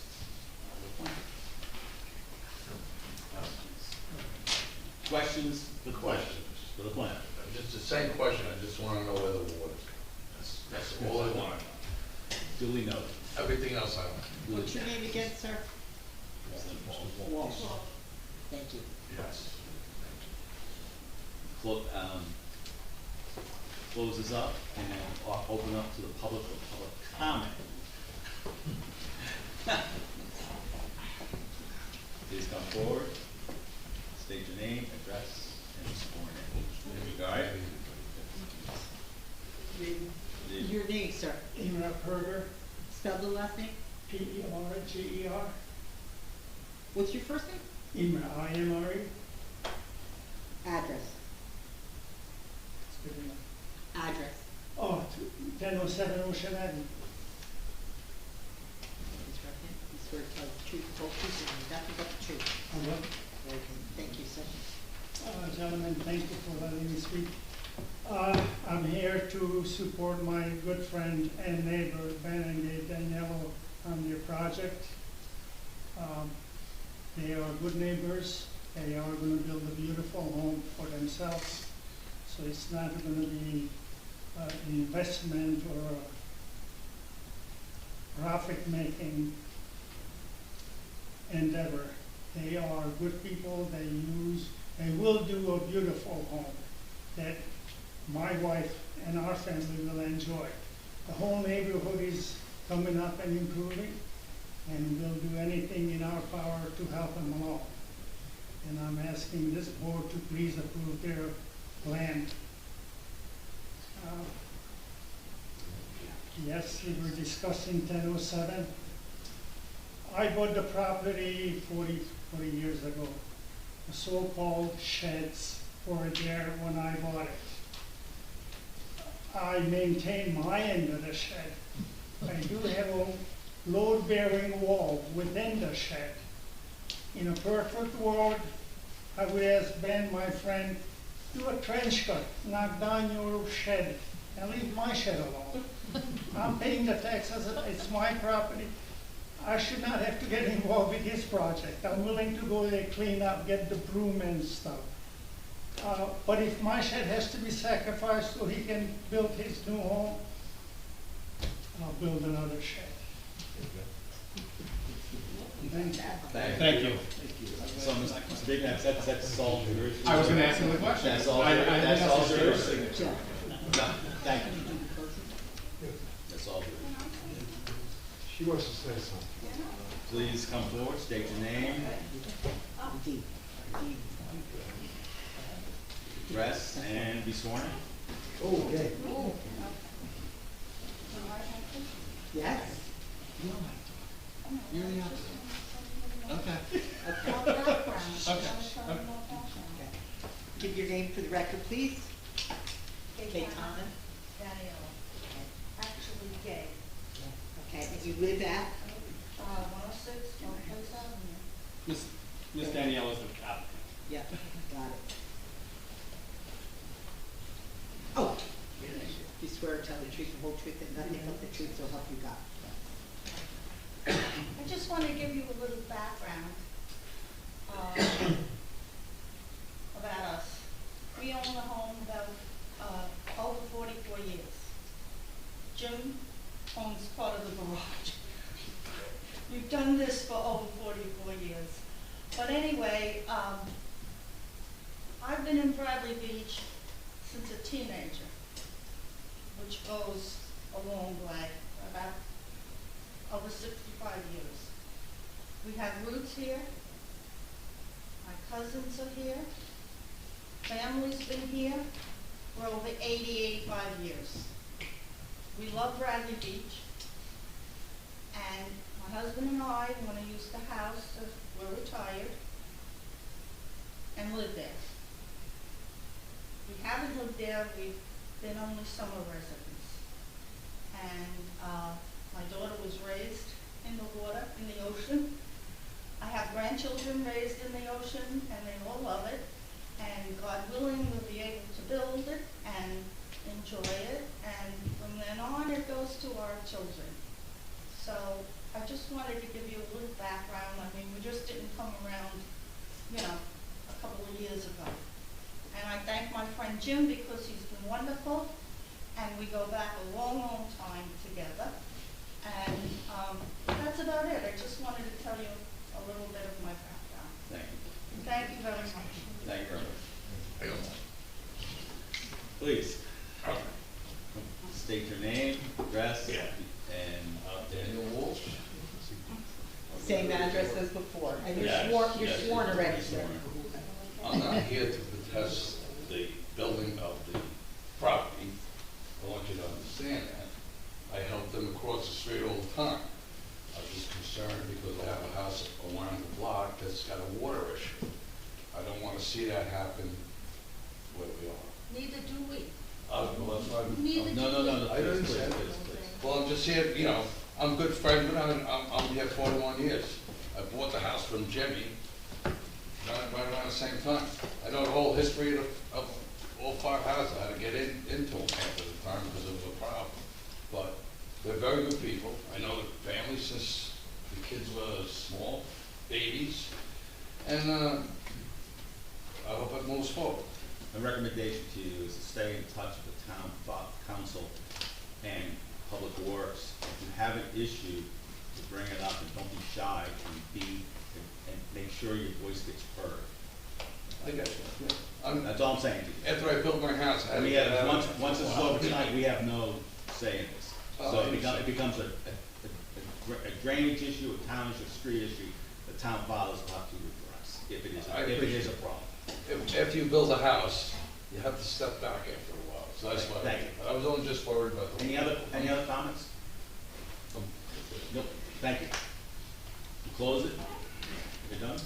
I would just ask that with the concessions that were made this evening, particularly with reducing the height and the setback to the rear deck, as well as lowering that rear deck to be compliant with an elevated deck height, or at least try to substantiate. I don't know if it's going to be compliant, but with that extra step, I think we've mitigated some of the things that the board has often expressed concerns, and we would ask that the board approve this application and allow our client to build a new home here in Bradley Beach. Very good. Thank you.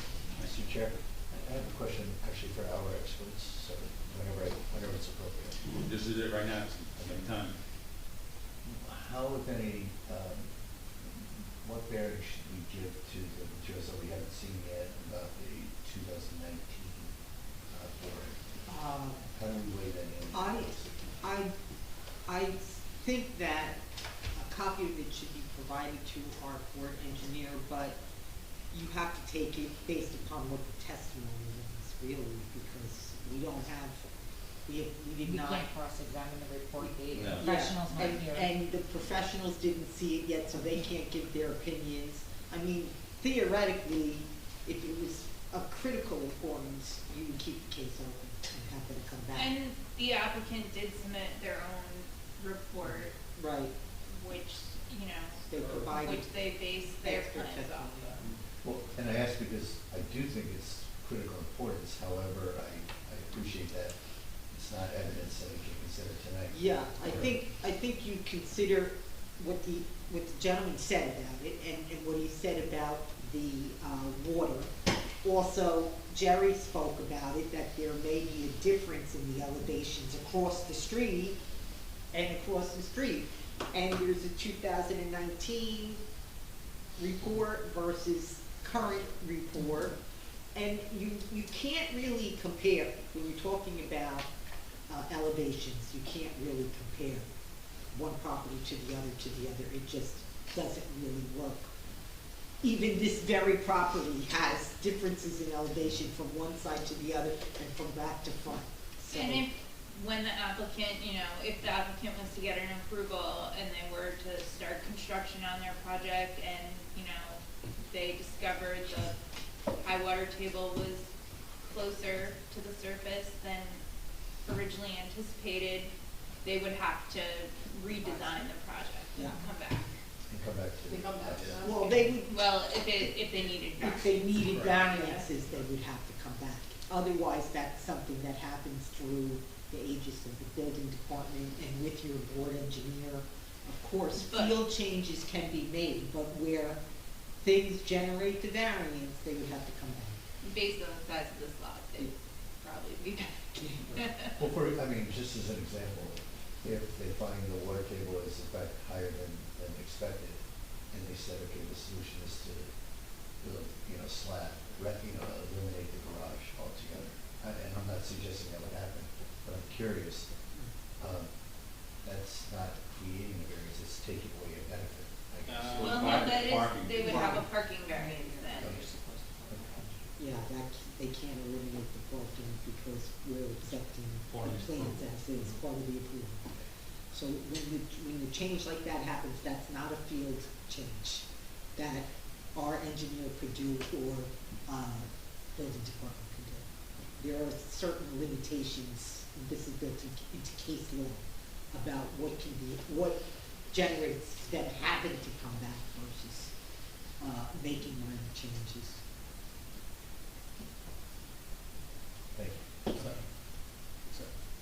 But anyone can look at the report now, it is now part of the record, and it's part of this application, and I did suggest. I'll scan it and I can share Yeah, it with everyone. yeah. Not at this very moment. No, but- no.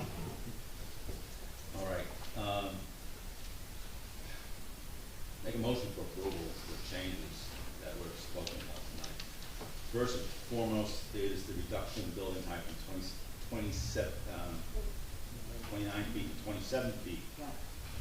Through Mr. Moss's testimony, he can bring it down by changing the roof pitch and also reducing plate heights and such, and construction details that will help reduce the height. The operative number is 27 feet. How you get there is your expertise. The rear deck is to be lowered by a foot. By step. Well. What's a step? What's a step? It can't be more than 8. 8 inches. Can be lowered by 8 inches, and the step is inset into the dwelling, correct? With the slider inside, being inset also. The pole, the pole will be shifted, the utility pole, to the west, but not impacting the driveway directly next door. Impervious paver system for the driveway and for any other surfaces, walking surfaces like that. Did we talk about grass also? There's going to be. Yes, Yes, I have that. Okay, you have to establish a planting strip in front. There's none right now. And that has to be grass.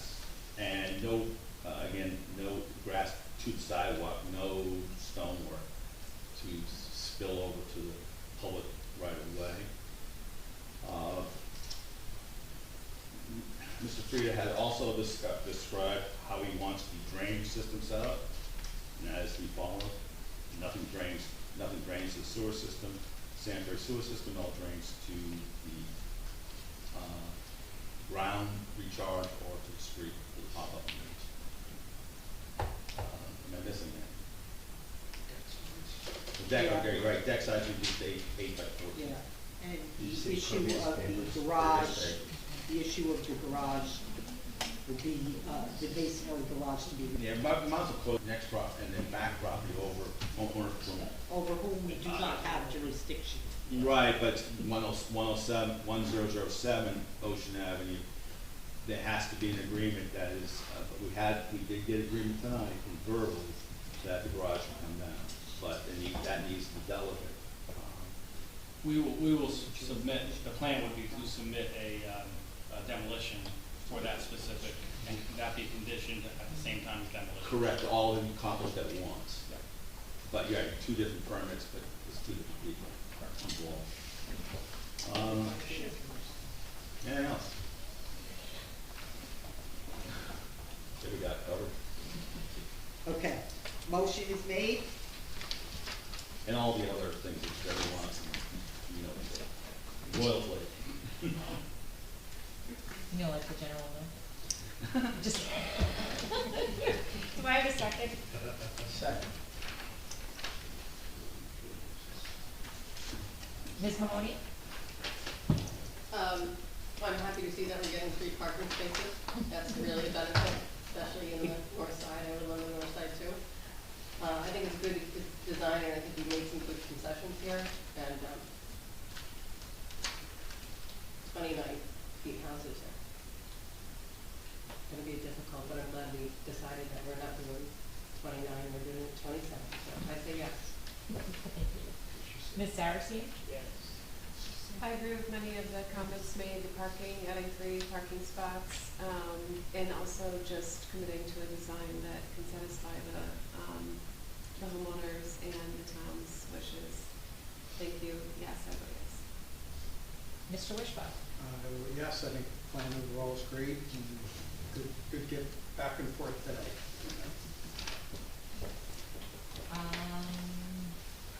Mr. Quirk? Yes. very happy with the concessions down to 27 feet. That was a major sticking point for me. I like the collaborative effort between the applicants and the board. Certainly making good use of that narrow, non-conforming lot and betterment of the side setbacks. So, Mr. Warner? Yeah, I mean, I think it's a great improvement to the existing property and to Bradley Beach in general. Really appreciate the concessions, making it easy to conform to the 27 feet, so I vote yes. Thank you. Mr. Frederick? Yes, thank you for working with us to make your plan successful, and looking forward to having you as year-round residents. Councilman Nowicki?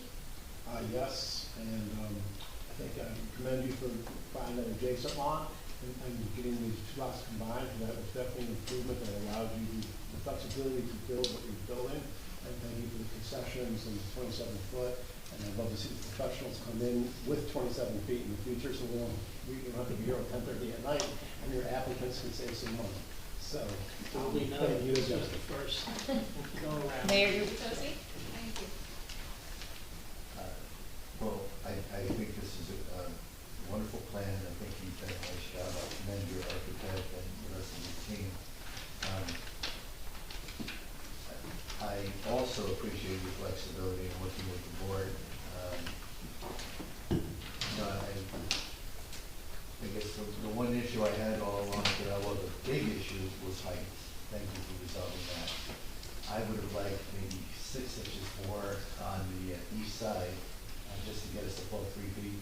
But given all of the work you've done to compromise and to build a conforming house as you can, I go yes. Thank you. And Chair Mayor? I vote yes, for all the reasons given. Thank you. Thank you very much, and thank you for involving us there. Okay, very nice. There's one more thing we have to do on the agenda. Yes, we do. Yeah, we have to put that on the record. For the house.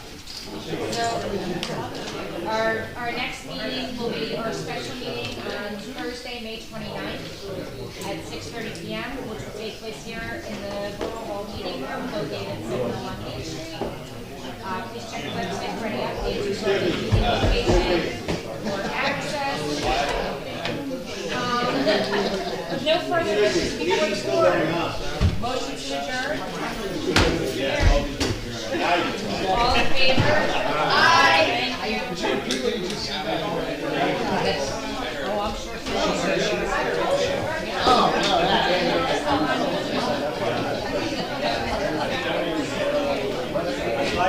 Okay, what we doing? All right. Oh, we're done. Did you announce in your? Absolutely. Okay, everyone's gonna come May 29th. Yeah.